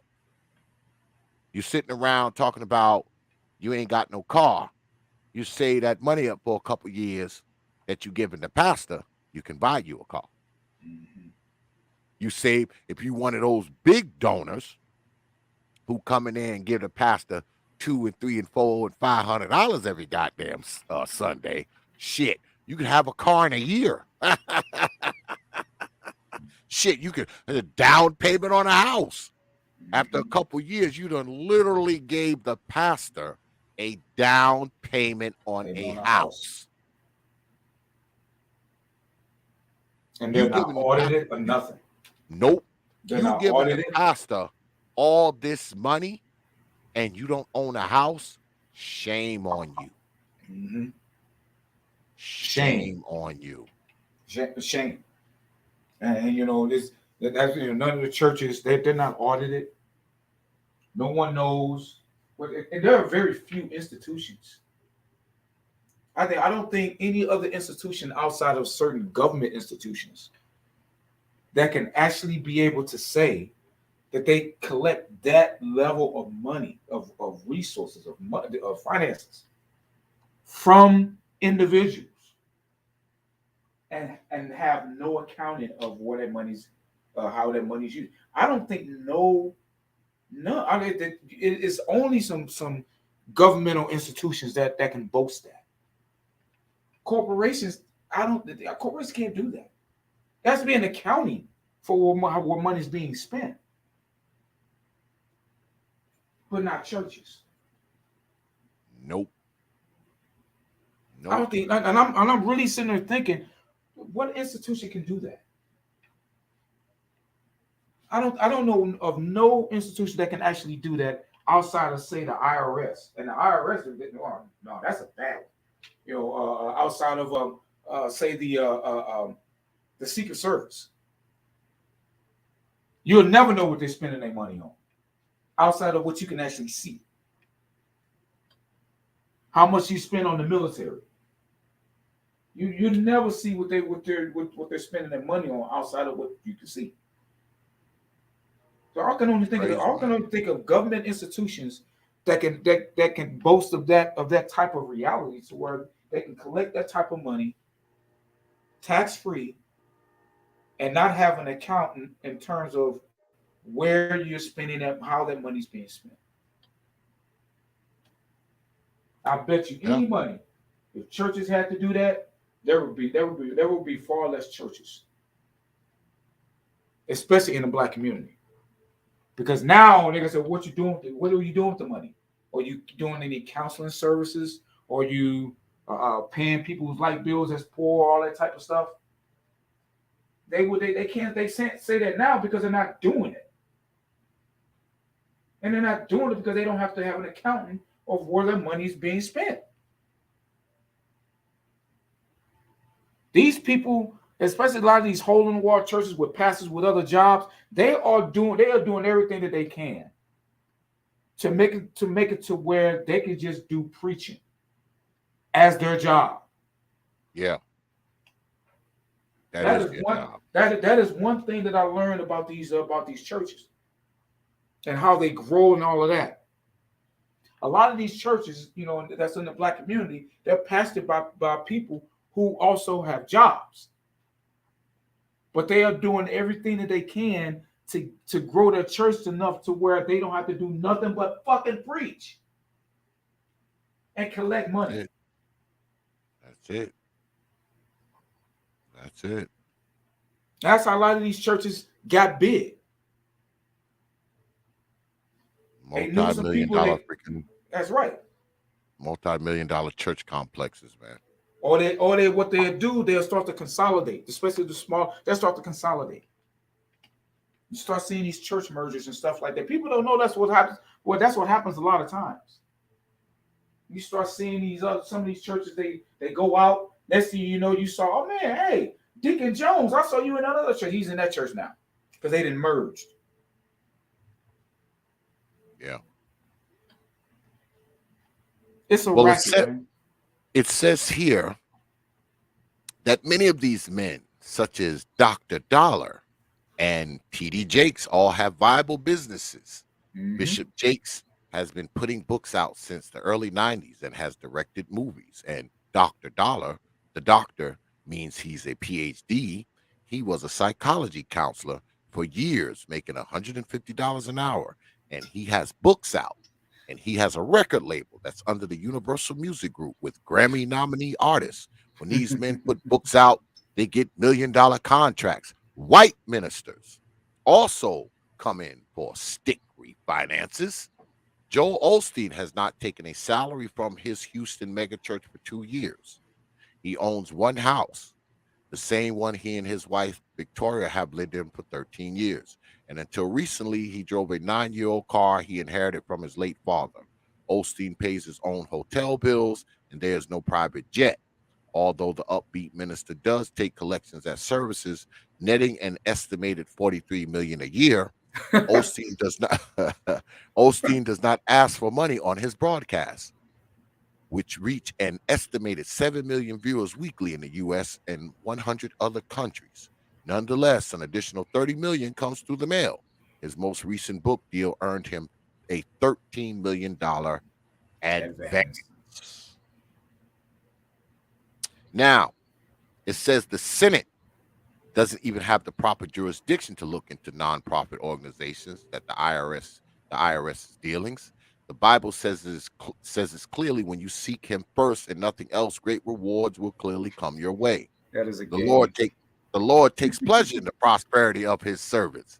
If you're blessed, you're blessed.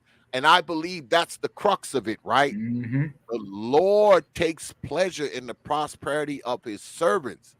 Therefore, when people see the pastor land on the helipad at the church with his helicopter, they think that's God's will. This is what God wants. Because people like Pastor Dollar will get on the stage and be like, God told me I need a new plane. So when you say stuff like that and people are indoctrinated, they're like, oh, we got to help Pastor get another plane. You know, I mean, it's just stupid. It is. All right. It's stupid, man. It is just stupid. I'm going to go down here. Read that next paragraph. Which one? This one here? The very next one. Oh, so with $450 billion from the congregation plus $350 billion from tax top-up received in 10 years, giving a total of $800 billion. What is needed is an overview of what the money is spent on. In our research, the list below indicates where churches would generally spend their income. In many cases, they provide a social fabric and cohesion which would otherwise be missing in some communities. Bullshit. That's bullshit. In many cases, they also do the job that governments or charities would or should be doing. Not in the black community, not. No. I mean, some of them have, like food pantries and homeless shelters and stuff like that, but that's small, man. I don't believe that shit. That ain't nothing. That's Yeah, that's yeah, yeah. that's barely on the periphery of what needs Yeah, to I be. shit, I'll probably feed more homeless people than most of these local churches do, because I'm married to a bleeding heart and shit. But churches are in effect social enterprises as well as spiritual havens. Since they have regular funding, yes, they Oh are yeah. unlikely. They are unlikely to go out of business. I'm sure it's hard to go out of business with $200 million a month coming in. How you going out of business?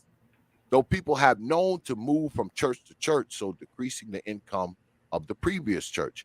Many a black middle class family can be found in these churches. The congregation are always aspiring for a better life through hard work, prayer, and faith.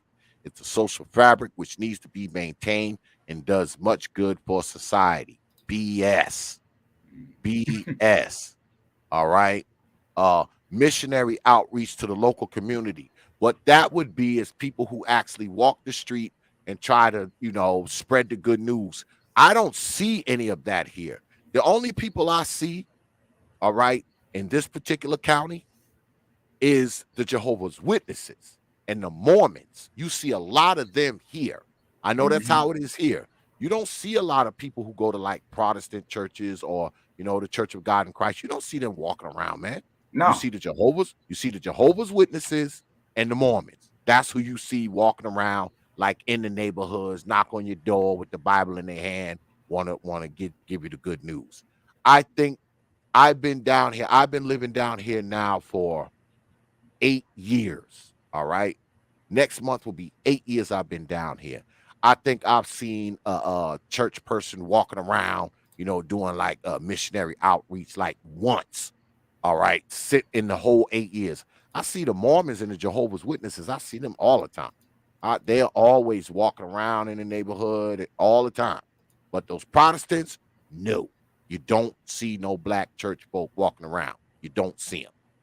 Missionary outreach abroad. Yeah, right. Training and education. Yeah, right. Senior citizen clubs and care. Yeah, right. Pastor and key workers' salaries. Now, that's a thing. And make sure they get paid. Building purchase and maintenance. The old church building fund. Rent or mortgage. I'm assuming they do pay that. Electricity, gas, and water. Of course, I ain't mad at them at that. They gotta pay, you gotta keep the lights on and the water running and the gas and all that shit. I'm not mad at that. Communications, radio, TV, internet, they pay for their broadcasting equipment, if they broadcast. I went to one of my grandbaby's christenings. That was last year, right? And the church was a decent sized church. It wasn't one of those big mega churches, but it probably held, I don't know, it probably held 1,000 people. Yeah, it probably held 1,000 people, which is actually a pretty small church, to be honest. And they had broadcasting equipment in there. They had broadcasting equipment, cameras, satellite on the roof, and yeah, they had all that in there. And I think now more and more churches are doing that, where they actually have a broadcasting apparatus. All right. You ain't going to go to too many churches, man, especially if they have a pretty good size. If they got, a congregation of more than like, say, 500 people, you're going to see cameras. You're going to see a satellite dish outside, all types of setup cameras in the roof, a big old giant TV, that they own.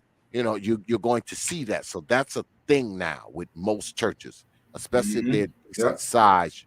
You're going to see some type of broadcasting apparatus, printing materials, computers, telephone, travel and transport for pastor and key workers, i.e., helicopter, jet, limousine, Lamborghini Maserati. Orphanages, bullshit. Most orphanages are probably ran by the Catholics. Yeah, or the government. Yeah, youth Not by the youth black clubs. church. No, absolutely not. Youth clubs. Most of them are ran by the Catholics too. Catholics. All right. Black Youth churches are training. not doing that. Hell no, they not. Not here where I'm at. They not. Hell no, they not. They don't do none of that. Youth training and mentoring schemes. That's probably also ran by the Catholics. Bible reading clubs. Now, black folks do got that because they want you in church Sunday, Tuesday, Thursday, and Friday night. So they do Bible study and they let you come in there and read, and they probably pass around the collection plate during that too. Yep. Counseling service for families, married couples, and dysfunctional homes. Now, I definitely call bullshit on that one. For real. For real. These churches are not counseling no families, No, they're married couples, or dysfunctional homes because, like we said earlier, if the churches were really involved with those damn neighborhoods like they should be, a lot of the shit that goes down in there wouldn't go down because the church would have an active part in those communities. All right. They would have an active part in families. They would have an active part in couples. They would be counseling kids. They would be doing all that shit. Okay. They would. And they're not. They're not. Dealing with drug addicts and alcoholics. I don't know about that one either. Providing emotional and moral support for prisoners or ex-offenders. I don't know about that one either. That's more, I know here, that's more something that the Catholics do too. Rehabilitate ex-offenders. They don't do that. Provide motivation and life coaching through sermons and conferences. Well, I guess you could say that what they do is life coaching through their sermons. I've never seen any of this. I've never seen it. Media, advertising, and PR, of course. You know, they got websites. I've seen that. I've seen a lot of that. Here in Chicago, they are big with WVON. Huge with WVON. Yeah. Men's support group. Bullshit. That's the YMCA. That's the YMCA. That's not the black church. That's the YMCA. Women's groups. The YWCA. Not the black church. The YWCA. Children's classes, including Sunday school, that's a possibility. After school clubs, bullshit. The church don't got none for these young kids to do after school. That's a damn lie. Sure don't. And I know that for a fact because even some of the bigger mega churches here, we tried to get one. I'm not going to say the name. We tried to get some after school stuff with that school. I mean, with that church, and for years they just keep refusing. They keep refusing, and that church, they got the capacity because I've been over there. I've been over there because they had meetings before they start building because they building a library now, and they would let us come over there, let the team come over there because we was telling them how important the football field was to the community and all that type of stuff. So they have the facilities to do it. They just don't want to do it. Yeah, they don't want to do it, man. They don't want to do it. They don't. Nurseries and children's activities. No. I was reading through this list. I was like, when I was reading through this list, I was like, where did they get this shit from? What churches who was telling them this? They must because not here in Chicago. There's none of that shit, man. There's no nurseries, no children activities. Because if they did have nurseries and daycares and shit like that, guess what? That would free a lot of people up. That would free some of these women up so they can go and work and shit because they can leave the kids at the church, right? At the church nursery or the church daycare, whatever they have. Yeah, right. Ain't got that. A lot of these women are going into interviews and leaving the damn babies in the car. Yeah, that's BS. Mother and toddler groups, that's BS. Training for public speaking, also BS. I think to a certain degree, especially in these black churches, to a certain degree, that might be true. They may not be calling it that. They may not be Yeah. calling it that because a lot of these preachers, they come from they came from the ranks within the church itself. Yeah. So they started going to church when they were 10 years old and all that. Then they was ahead of the choir, and they was ahead of the young folks group and all this other type of stuff. So they just kind of moved up the rank. And they became pastor.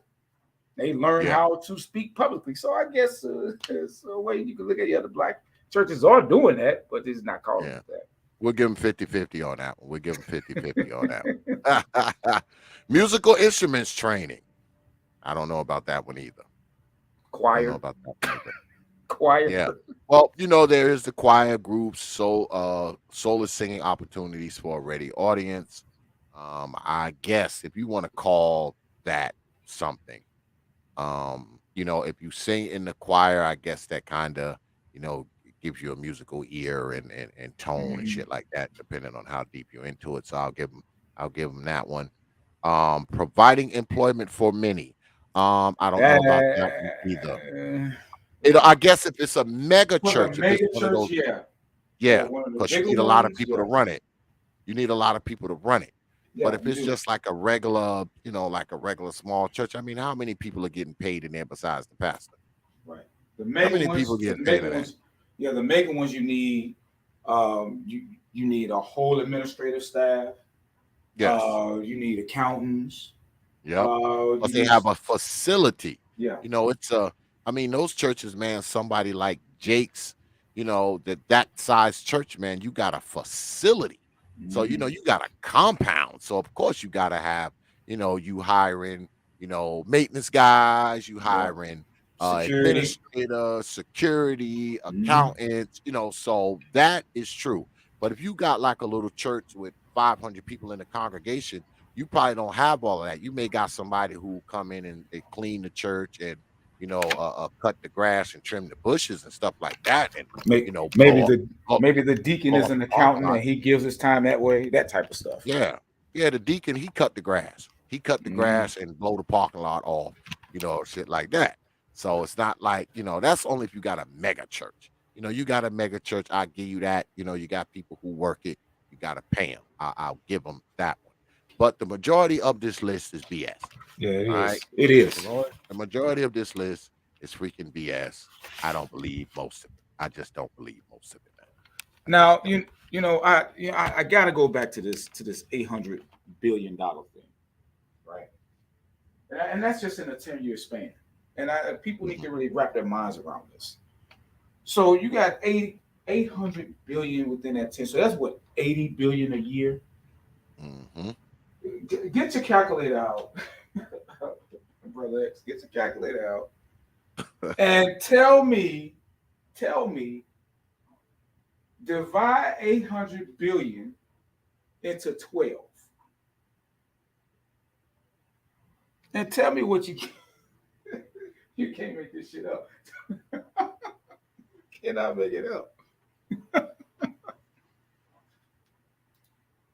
800 billion divided by 12. Oh no, 80 billion. Okay, 80 billion. If you divide 800 billion up into 10, of course it's going to be 80 billion. So 80 billion divided by 12, because it's 80 billion a year. They take $80 billion a year coming out of the black church, or going into the black church.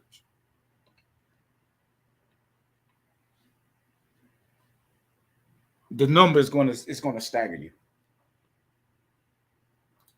$80 billion. I mean, God, that's a staggering amount of money. Did you do it with your calculator? I'm doing it now. Because 80 billion, a billion is 9 zeros, right? Mm-hmm. It's crazy. So 80 billion would be 10 zeros with the 8. Mm-hmm. And divide that into, because I'm looking at the number here. When I first saw it, I was like, you can't make this up. Is this true? That's true. Not so much as the amount, but the symbolism of the actual number. 80 billion divided by 12 is 6. That shit is 6 fucking billion fucking dollars. $6 billion a month. 6 But billion. you see the full. Do you see the full number? It's all sixes. Yes, it's all 6. That is crazy. It's all sixes. Tell me that is not a devilish for $6 billion a month. $6,666,000,000 a month. A month. God. Ain't that something? Ain't that something? 6 billion. 666. A month. Yeah, 666. Ain't that a bitch? I was doing that math. I was like, that can't be true. I must have typed something in wrong. Nope. That's the number. That's the number. 666 no 6,666,666,666. That's just all sixes. All sixes. That's something to think about, y'all. Something to think about. Something to think about. That's something to think about, man. I know people are kind of stunned because, you know, we got a handful of people here and they listening and people ain't really writing nothing in the chat. So yeah, they stunned like this can't be real. Yeah, they stunned. But if you want to come up here and talk about it, if you want to come up here and discuss it, you can. The email is propertothought@yahoo.com. That's propertothought, one word, no caps, @yahoo.com. If you want to talk about this 666 that gets spent up in the church, if you want to discuss it, come on up. Let's talk about it. I think people were doing their own math. It was like, I cannot believe this number. This number can't be right. This number can't be right. No, that number is right. Yeah. Look at it for yourself. These folks have collected within a span of 10 years. They've collected $800 billion. That's damn near $1 trillion. $800 billion. $80 billion a year. $6 billion a month. I think that works out probably around $200 and something million a day. What the black church is collecting. I mean, you wrap your head around that type of number and you juxtapose that to the community, to the black community. You measure that up against what they're collecting and you look at the community from which they're collecting it from. And you tell me that this is a godly institution. I want somebody to come up and tell me that the black church or any church institution is godly. I dare you with that type of money being extracted. What can the black community do when it is losing $80 billion a year? And nobody knows how it's being spent other than what we can see.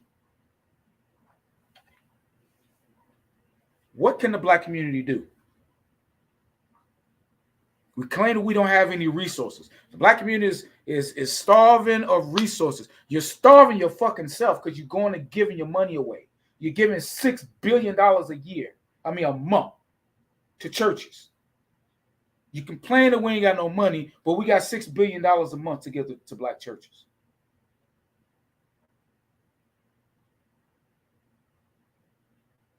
That's a mind-blowing amount of money that we're giving away. Not me, I'm saying we in general, that we're just giving away. With no questions asked, no accounting of where the money's going, no questions about what are you doing for the community, what are your plans, nothing. Our selfish asses are going to these churches, giving our money in hopes that maybe, just maybe, God will give me something. God will help me out.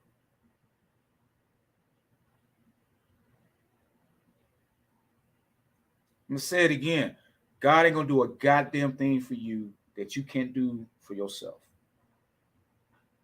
I don't care how hard you can pray until your knees start getting scrapes and red and broken.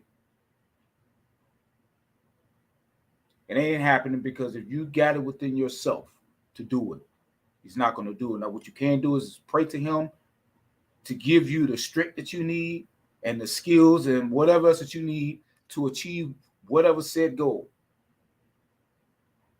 What I want people to do is to not ask what God has done for you lately, but ask, what has your damn church done for you lately? Mm-hmm. What has your church done for you lately? I mean, really, what has it really done? And I'm not talking about give you the word and how you in there dancing and doing the Holy Ghost and all that kind of stuff. What has the church really done for you? Have you ever been in a bind and go to your church? Have you ever fell short, like on your car note or your house note or your whatever you got, whatever note, and went to your church and they helped you out? Um, have you ever been out of food, or don't know how you're gonna make the rent this month, and you was able to go to the church and they helped you out? And not so much of the money. Well, it should be about the money, because that's all they do is collect a lot of it. But what other things has the church done? Has the church came and counseled you and your family, or your kids? Or has the church taken an active role in what goes on in your neighborhoods? Has the church ever given you a job? Has the church helped you find one? Has the church ever helped you find a house or a place to live if you was homeless? If you were ever homeless, did you think black church? If you were ever hungry, did you ever think black church? If you was at your wit's end, did you ever think black church? The answer is no. Not at all. The answer is no. And y'all know it. That black church ain't did shit for your black ass. Not a thing. It's done nothing for you. Nothing. Even though it's convinced you that it has. It's done nothing for you. It hasn't. Or have you known a church to do that for somebody? I can say It's I done haven't. nothing for you. It's done nothing for you, man. Now I know y'all will go, those of you who go to church. I know y'all will go Sunday, and y'all will be like, man, that damn X boy, he was on YouTube Thursday night, boy, he was talking shit about the church pastor. And the pastor jumped up and said, fuck X. Oh, no, I mean, forget X.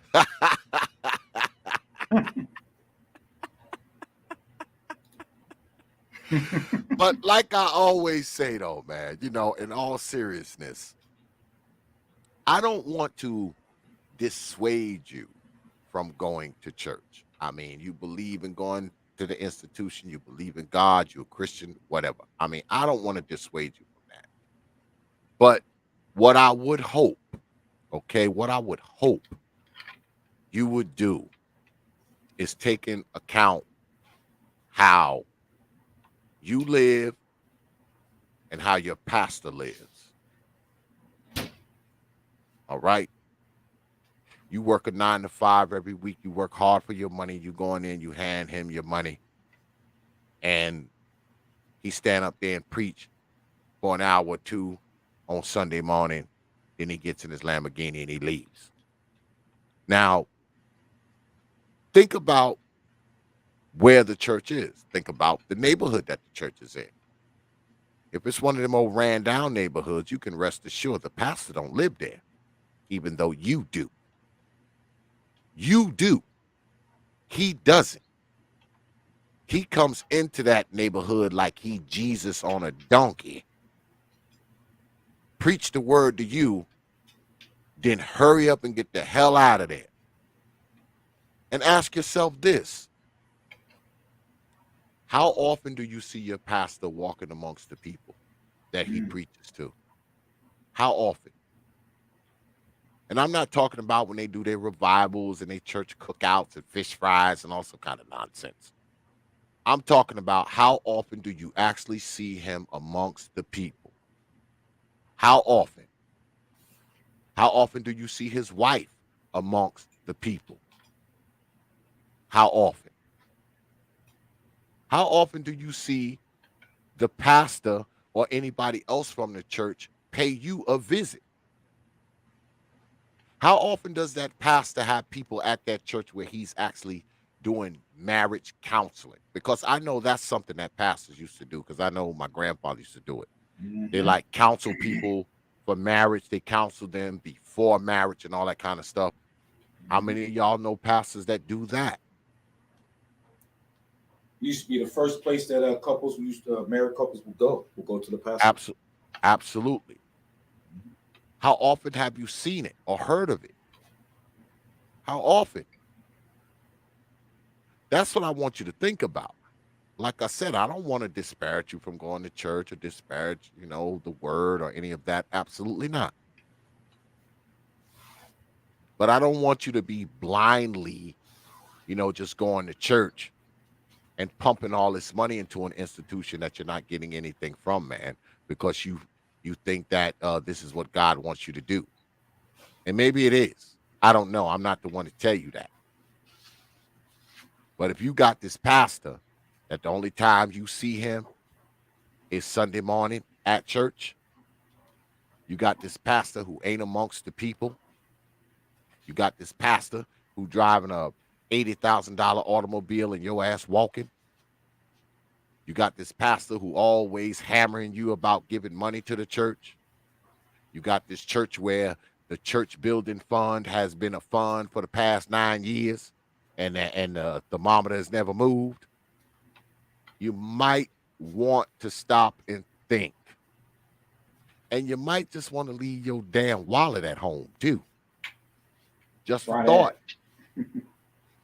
Because if it's truly the word of God, you should be able to receive it whether you put money in the plate or not, right?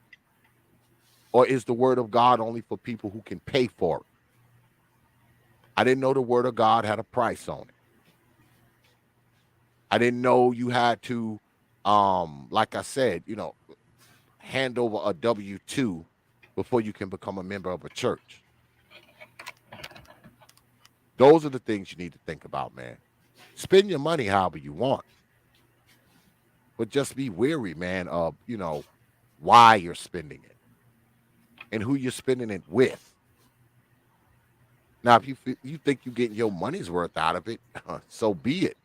But I guarantee you, man, if you sit back and think about how much money you give in that church and what you could have done with it, especially if you're giving the church money every damn Sunday, but you ain't investing no money into your children's education. You're giving the church money every Sunday and you have got food in your refrigerator. You're giving the church money every Sunday and you ain't got a fucking car. You ain't got a house. You ain't got a bank account. You ain't got no savings. You're giving all your savings to the damn church. Now, if you have all these things and you got some disposable income, that's different. But I just don't think black folks should be pouring money into the church, man, when black folks ain't got shit. Mm-hmm. You got these poor-ass neighborhoods where these damn churches sit in the middle of, and you got poor people handing over money that they don't even have. because they've been convinced that if they do this, they will be blessed by God. A lot of these people have been waiting a long time for that blessing. A long time, a lifetime. A lifetime. They spent 50 years going to that church, pouring their money into and waiting on their hands and knees with their hands up, waiting for the blessings to come out of the sky. Blessings that have yet to come. Exactly.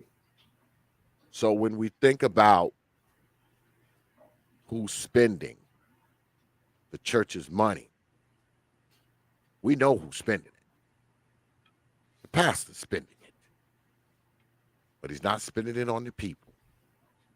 Spending it on himself. He's spending it on himself, his wife, his kids. You know, the money that you're taking out of your household, you know, the money you're taking away from your wife and your kids. The pastor is taking that money and spending it on his wife and his kids. Think about it, man. Or better yet, pray about it. Pray about it, God damn it. But I guess pray on it. Pray on it. But I guess we're gonna wrap it up, man. I guess we're gonna get on up out of here. We done win a couple hours. I appreciate you coming through, Brother Perfect Black, as always. Oh, none at all, man. None at all. Try to get a preacher up here, man. Try to get a preacher up here. I'm going to. I actually tried tonight. Yeah. The one pastor, Bishop Dunlap, he wasn't available tonight. Now that's actually a friend of mine, and I think the bishop would actually come on because I've had him on my stream before. I haven't had him on in a couple of years, but he has been on my stream before. Y'all look in my archives, y'all can see me and the bishop talking shit a few years ago. So yeah. So the bishop will come on the stream. He will. But I couldn't get him to come tonight. So there is that. But I will try, man. I reached out to a couple other preachers that I know, and they was like, oh, no, X, I don't really want to talk about the church's money and all that kind of stuff. Of course, they don't want to do that, because I would have been asking them, what you do with all those donations, man? What you do with them? What you do with them donations? But yeah, man. As always, Brother Perfect Black, man, I appreciate you coming on, man. Any parting shots, man, before we get out of here? Yeah, bro, man. Look, thanks for having me up, man. Because this is one of those topics that I'm kind of passionate about, and I have to moderate myself on this topic because I used to live, I still do live by this thing, and I don't want to take away nobody's peace, right? Mm-hmm. But when I look at the Black community, when I look at the conditions of the Black community, and when I see and have knowledge of the type of money that's being extracted from just this one source, if that is what your peace is, then I have to say to hell with your peace, because that peace is killing us. Yeah, it's killing us. The church, the Black church as an institution, is a corrosive element that we need to stay away from because it's not doing us any good. It's not doing us any good. Now, and again, I have to say this: I'm not talking about the belief in God. Those two things we're going to have to grow up, be grown-ups, and understand that the church is separate from the belief in God. Yes, that's a separate thing. And we as a people, we're gonna have to grow up when it comes to this.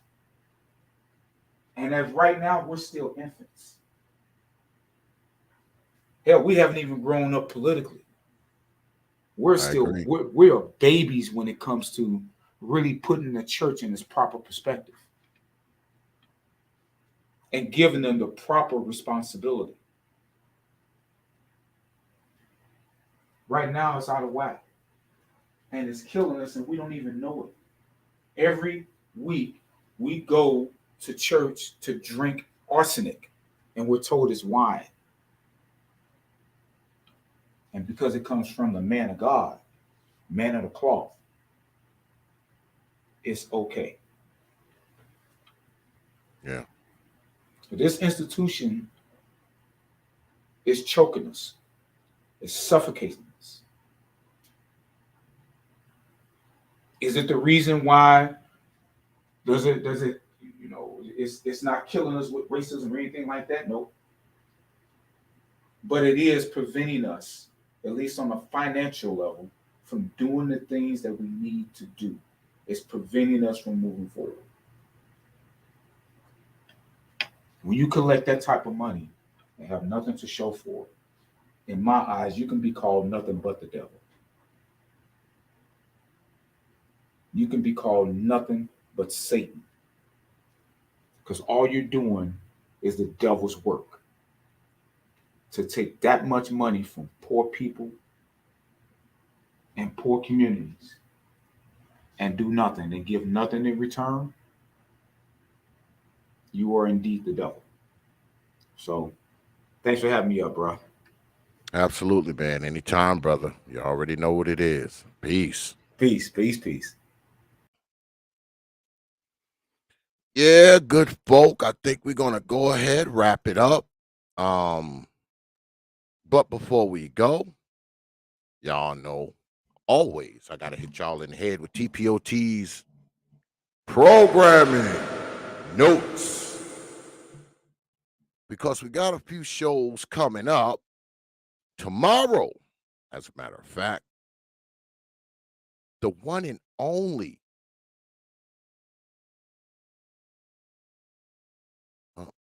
wrong pick, damn it. The one and only AM1 will be here. Title of the show is The Video Game. Those of you who are familiar with Brother AM1, you know he's one of those video guys. He's like a videographer, and a choreographer, and a photographer, and he's really into digital media. Been a while since I've had Brother AM1 on. Yeah, we're gonna get up here, man, and we're gonna chop it up. We're gonna be talking about video stuff and camera work and everything multimedia. So make sure you are here. It's tomorrow, 9 p.m. Eastern time, right here on the T.P.O.T YouTube page. You Negroes know. And then I believe on the 29th, we got a debate. The one and only SKC will be here, and he'll be facing off with Enemy Nation. They still haven't told me what the debate is going to be about. I still don't know what it's going to be about. I know it's got something to do with Thomas Sowell, but I don't know what it's going to be about, y'all. They haven't given me a title yet. I guess I have to get with Brother Supreme probably tomorrow or the next day and find out if they've hammered out a topic for the debate. All I know is they debating here on the 29th. And I think we're doing it at 7 or 8. I'm not even sure. I don't even remember. But I have no idea what the damn debate is about, y'all. None whatsoever. As soon as they let me know what they're debating, I'm going to put it up on the thumbnail so y'all can know too, all right? It's not this Saturday, but the following Saturday, the 29th. So make sure you're here, all right? All right. And like I said, tomorrow night, 9 p.m., Brother AM1 will be here. So make sure you're here for that as well. But before we go, man, I'm going to say this. Those of you who've been following the Popular Thought series for a while, y'all know, I come from church people, man. I mean, this church stuff, man, it is weird. I mean, I stopped going to church when I was a teenager, mostly because it was so much BS, in the church. And a lot of the people that were in leadership of the church were in my family. So I saw all the BS that went on in the back rooms, and I saw how they were when they weren't in church, and and some of the people in the congregation just, it was just a total turnoff for me. So I stopped going to church when I was very young. I just couldn't go anymore. Um, I told my old man one day that I didn't want to go, and he said, "Well, you don't have to." I mean, he never forced me. You know, he never forced me to go. Once I said I didn't want to go, that was it. And shoot, the crazy thing is, shit, if I'd have knew that's all I had to do, I probably would have done it sooner. And what I think often happens with black people in church, man, I think we as black people, man, we like to be a part of something, man. We just need to be a part of something. You know, we crave to be a part of something. Um, if you go to churches nowadays, especially black churches, what do you see in there? You see old women, you see some young women, and you see children, man. There's very few men in there. It's a gathering place, man, for women and children for the most part. Because all the women that are in there, they have been convinced that, going to church is going to grant them, a family, a husband, a better life, or whatever.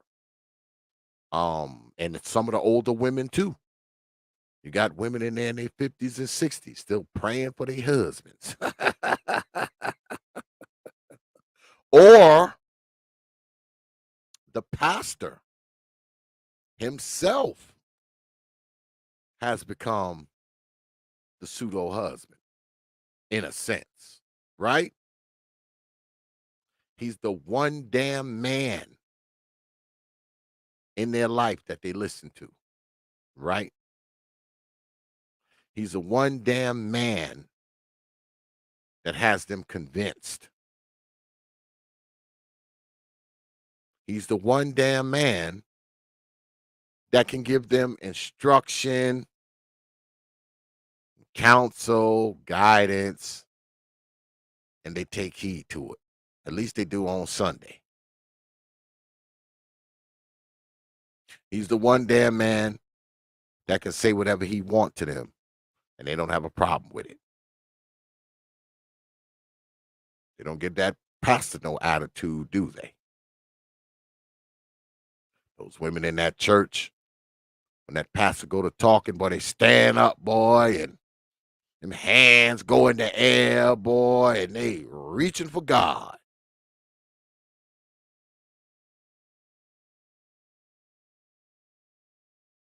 Now, if I thought that the church was a place that actually taught black folk to have families, to have stability,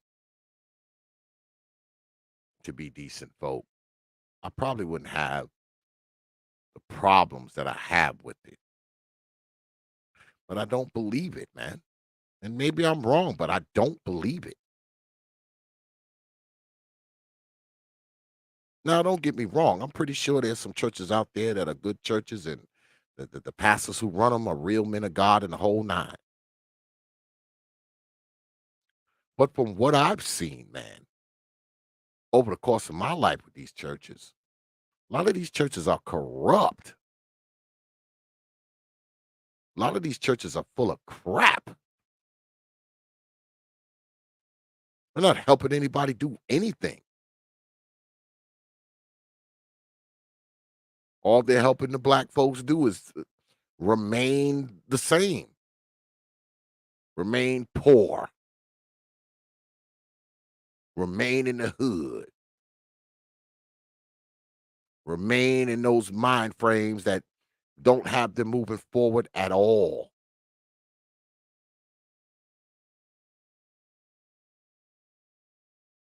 And all the while, pocketing plenty of money, billions of dollars, billions.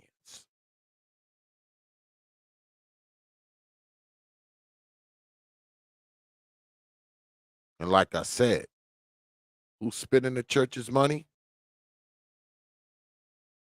It ain't youth programs. Ain't a lot of community outreach. It ain't homeless shelters. It ain't a defense fund for brothers who locked up.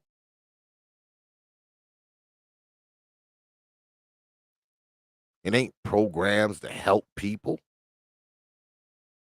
Counseling. They're not spending the church's money.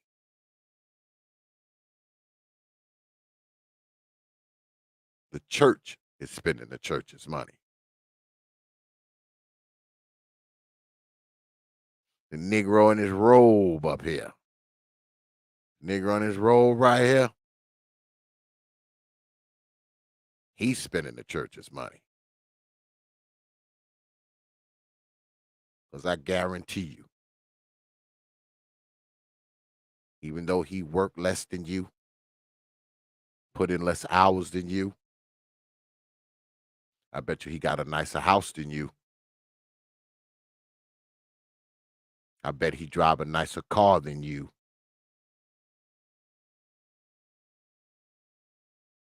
I bet you his wife drive a nicer car than your wife.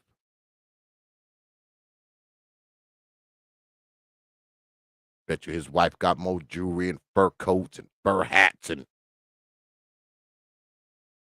you bust your ass.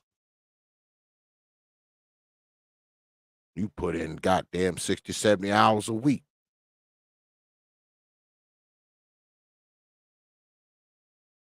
He come and yell and scream and speak in tongues for 2 and 3 hours. And that's it.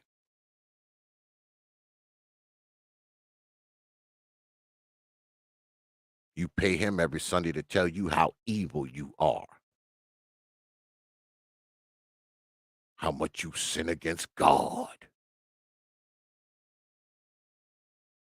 That's what you get for your money. That's what you get for your money. Meanwhile, he got girlfriends and doing all this other kind of foolishness. Robbing the church blind. Some of them molesting young girls and molesting young boys and doing all this kind of nonsense. You got to remember, you dropping money in that plate, you sponsoring that too. You ain't just sponsoring his sermons. You ain't just sponsoring his teaching and his speaking in tongues.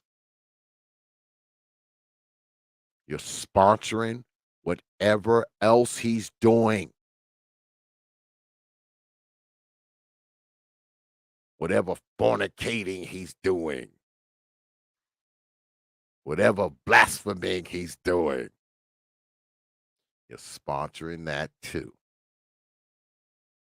So be wary. You're dropping them coins in that plate. Hopefully, your intentions are good. Hopefully, you just not dropping those coins in that plate as a sign of contrition to clear yourself of guilt of other shit. But if you're dropping coins in that plate, hopefully you're dropping coins in the plate of a church that's actually about the people that it ministers to. And I think that's the bigger point.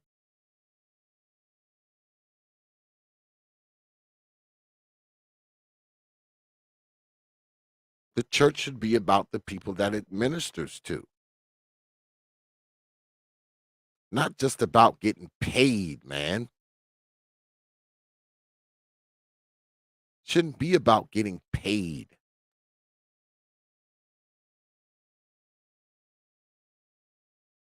Because a person who gives the church $0 on Sunday should be worthy of the same word as someone who gives $1,000 on Sunday, or $5,000 on Sunday, or $10,000 on Sunday. Because I always thought that's what church was really about. Everybody's supposed to receive the same word, right? I always thought the church was about the poor folk. The poor folk need the ministry more than anybody else, don't they? They don't have no money, so they ain't living as good as everybody else in the congregation. They don't have as much. They don't have all the comforts of life that people who are in a better economic station do. They also don't have the comforts of life that the damn pastor does. They ain't driving no Mercedes. They ain't driving no Lamborghini. Shit, I knew one pastor, shit, man, he had a damn Corvette. He had a Corvette and a damn Mercedes.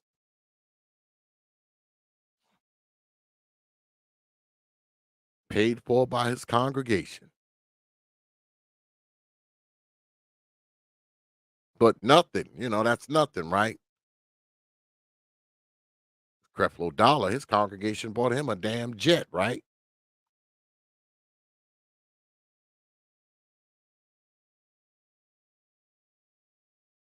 Think about it. Think about the billions of dollars that go into the black church. But don't even think about that. Think about the thousands of dollars that goes into the church that you go to. And the next time you go to that damn church, stand on those church steps and look around it and think about what you see. And ask yourself, all the money that's going into this place. Ask yourself, do you see any of it reflected around that church? Look far and wide. Stand on the church's steps and look. Forget anywhere else. Stand on them steps and look.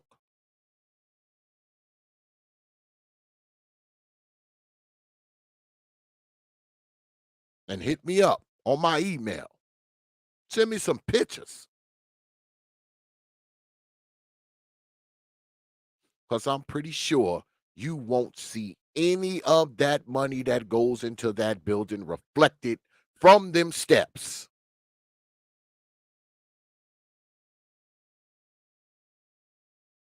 Then ask yourself, who's really spending the church's money? All right? All right. So, we're going to go ahead, man, and get up out of here. I appreciate everybody coming through, man. As always, y'all know what it is. I appreciate, my man, Perfect Black, drop the super chat. Let me go ahead and highlight that before I get out of here. Go ahead and highlight that. Shout out to my brother Perfect Black for the $5 super chat. I noticed the silent chat. I suppose some toes got stepped on. Yeah, possibly, because I know a few church people listen to me. I don't know why. As much as I use profanity and say all kinds of stuff, I don't know why, but they do. They do. But I appreciate that $5 super chat, brother Perfect Black. You get this.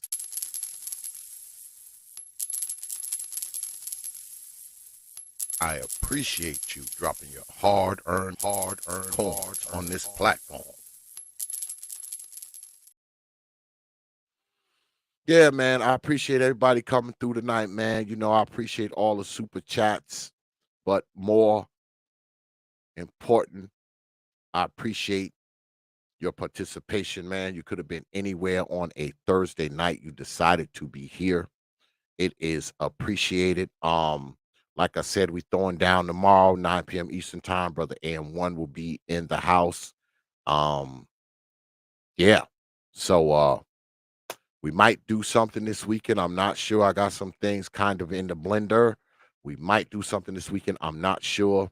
Um, just keep your eyes open, man, for the thumbnails. Y'all know how we do it here. So yeah, man. But I appreciate everybody coming through, man. And y'all know, man, I don't take y'all lightly, man. I never have and I never will, man. You got my word on that. All right. So with that, I will leave you good folks with 3 words, you know, like I always do. Open your mind. Dark Exodus. Dark Exodus.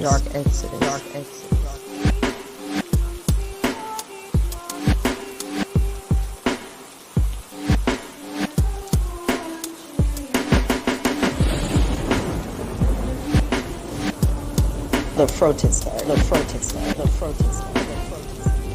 Dark Exodus.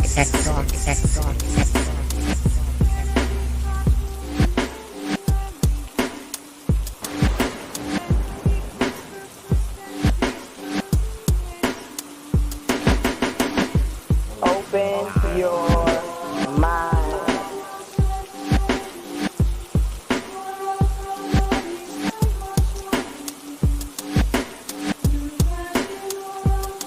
You know.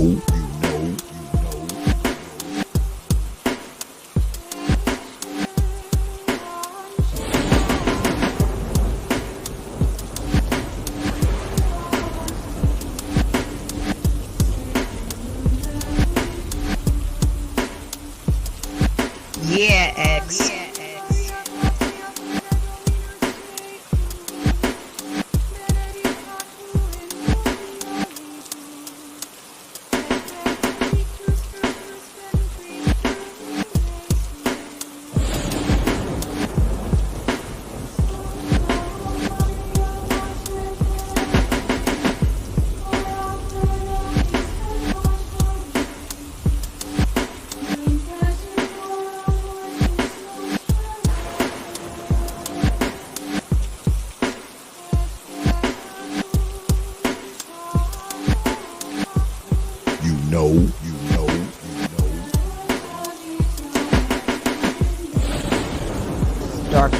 Dark Exodus.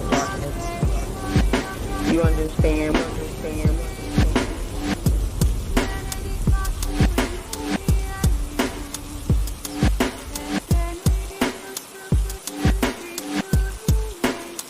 Yeah, X.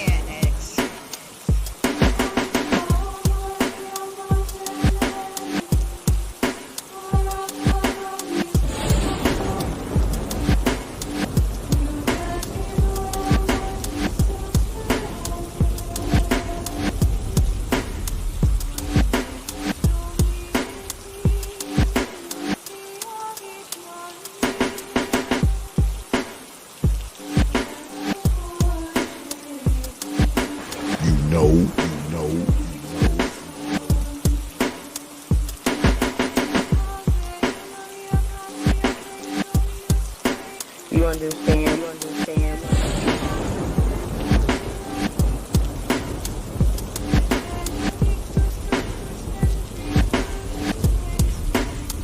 Open your mind.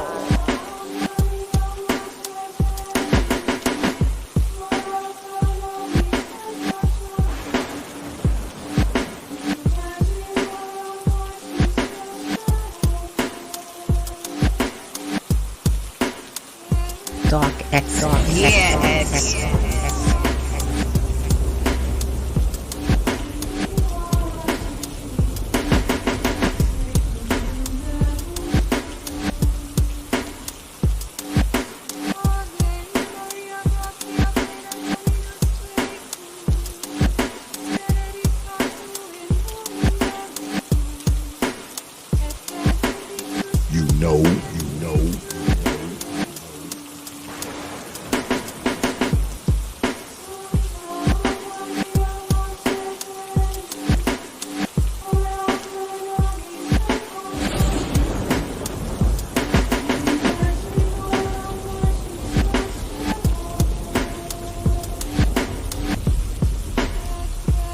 You understand?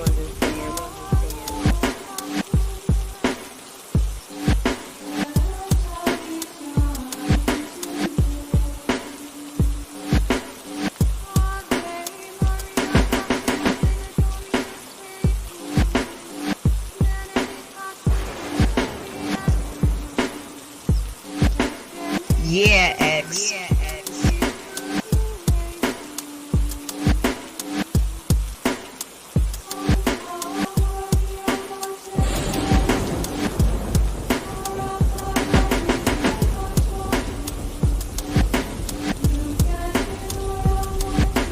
Open your mind. Dark Exodus. Dark Exodus. Dark Exodus. Dark Exodus. Dark Exodus.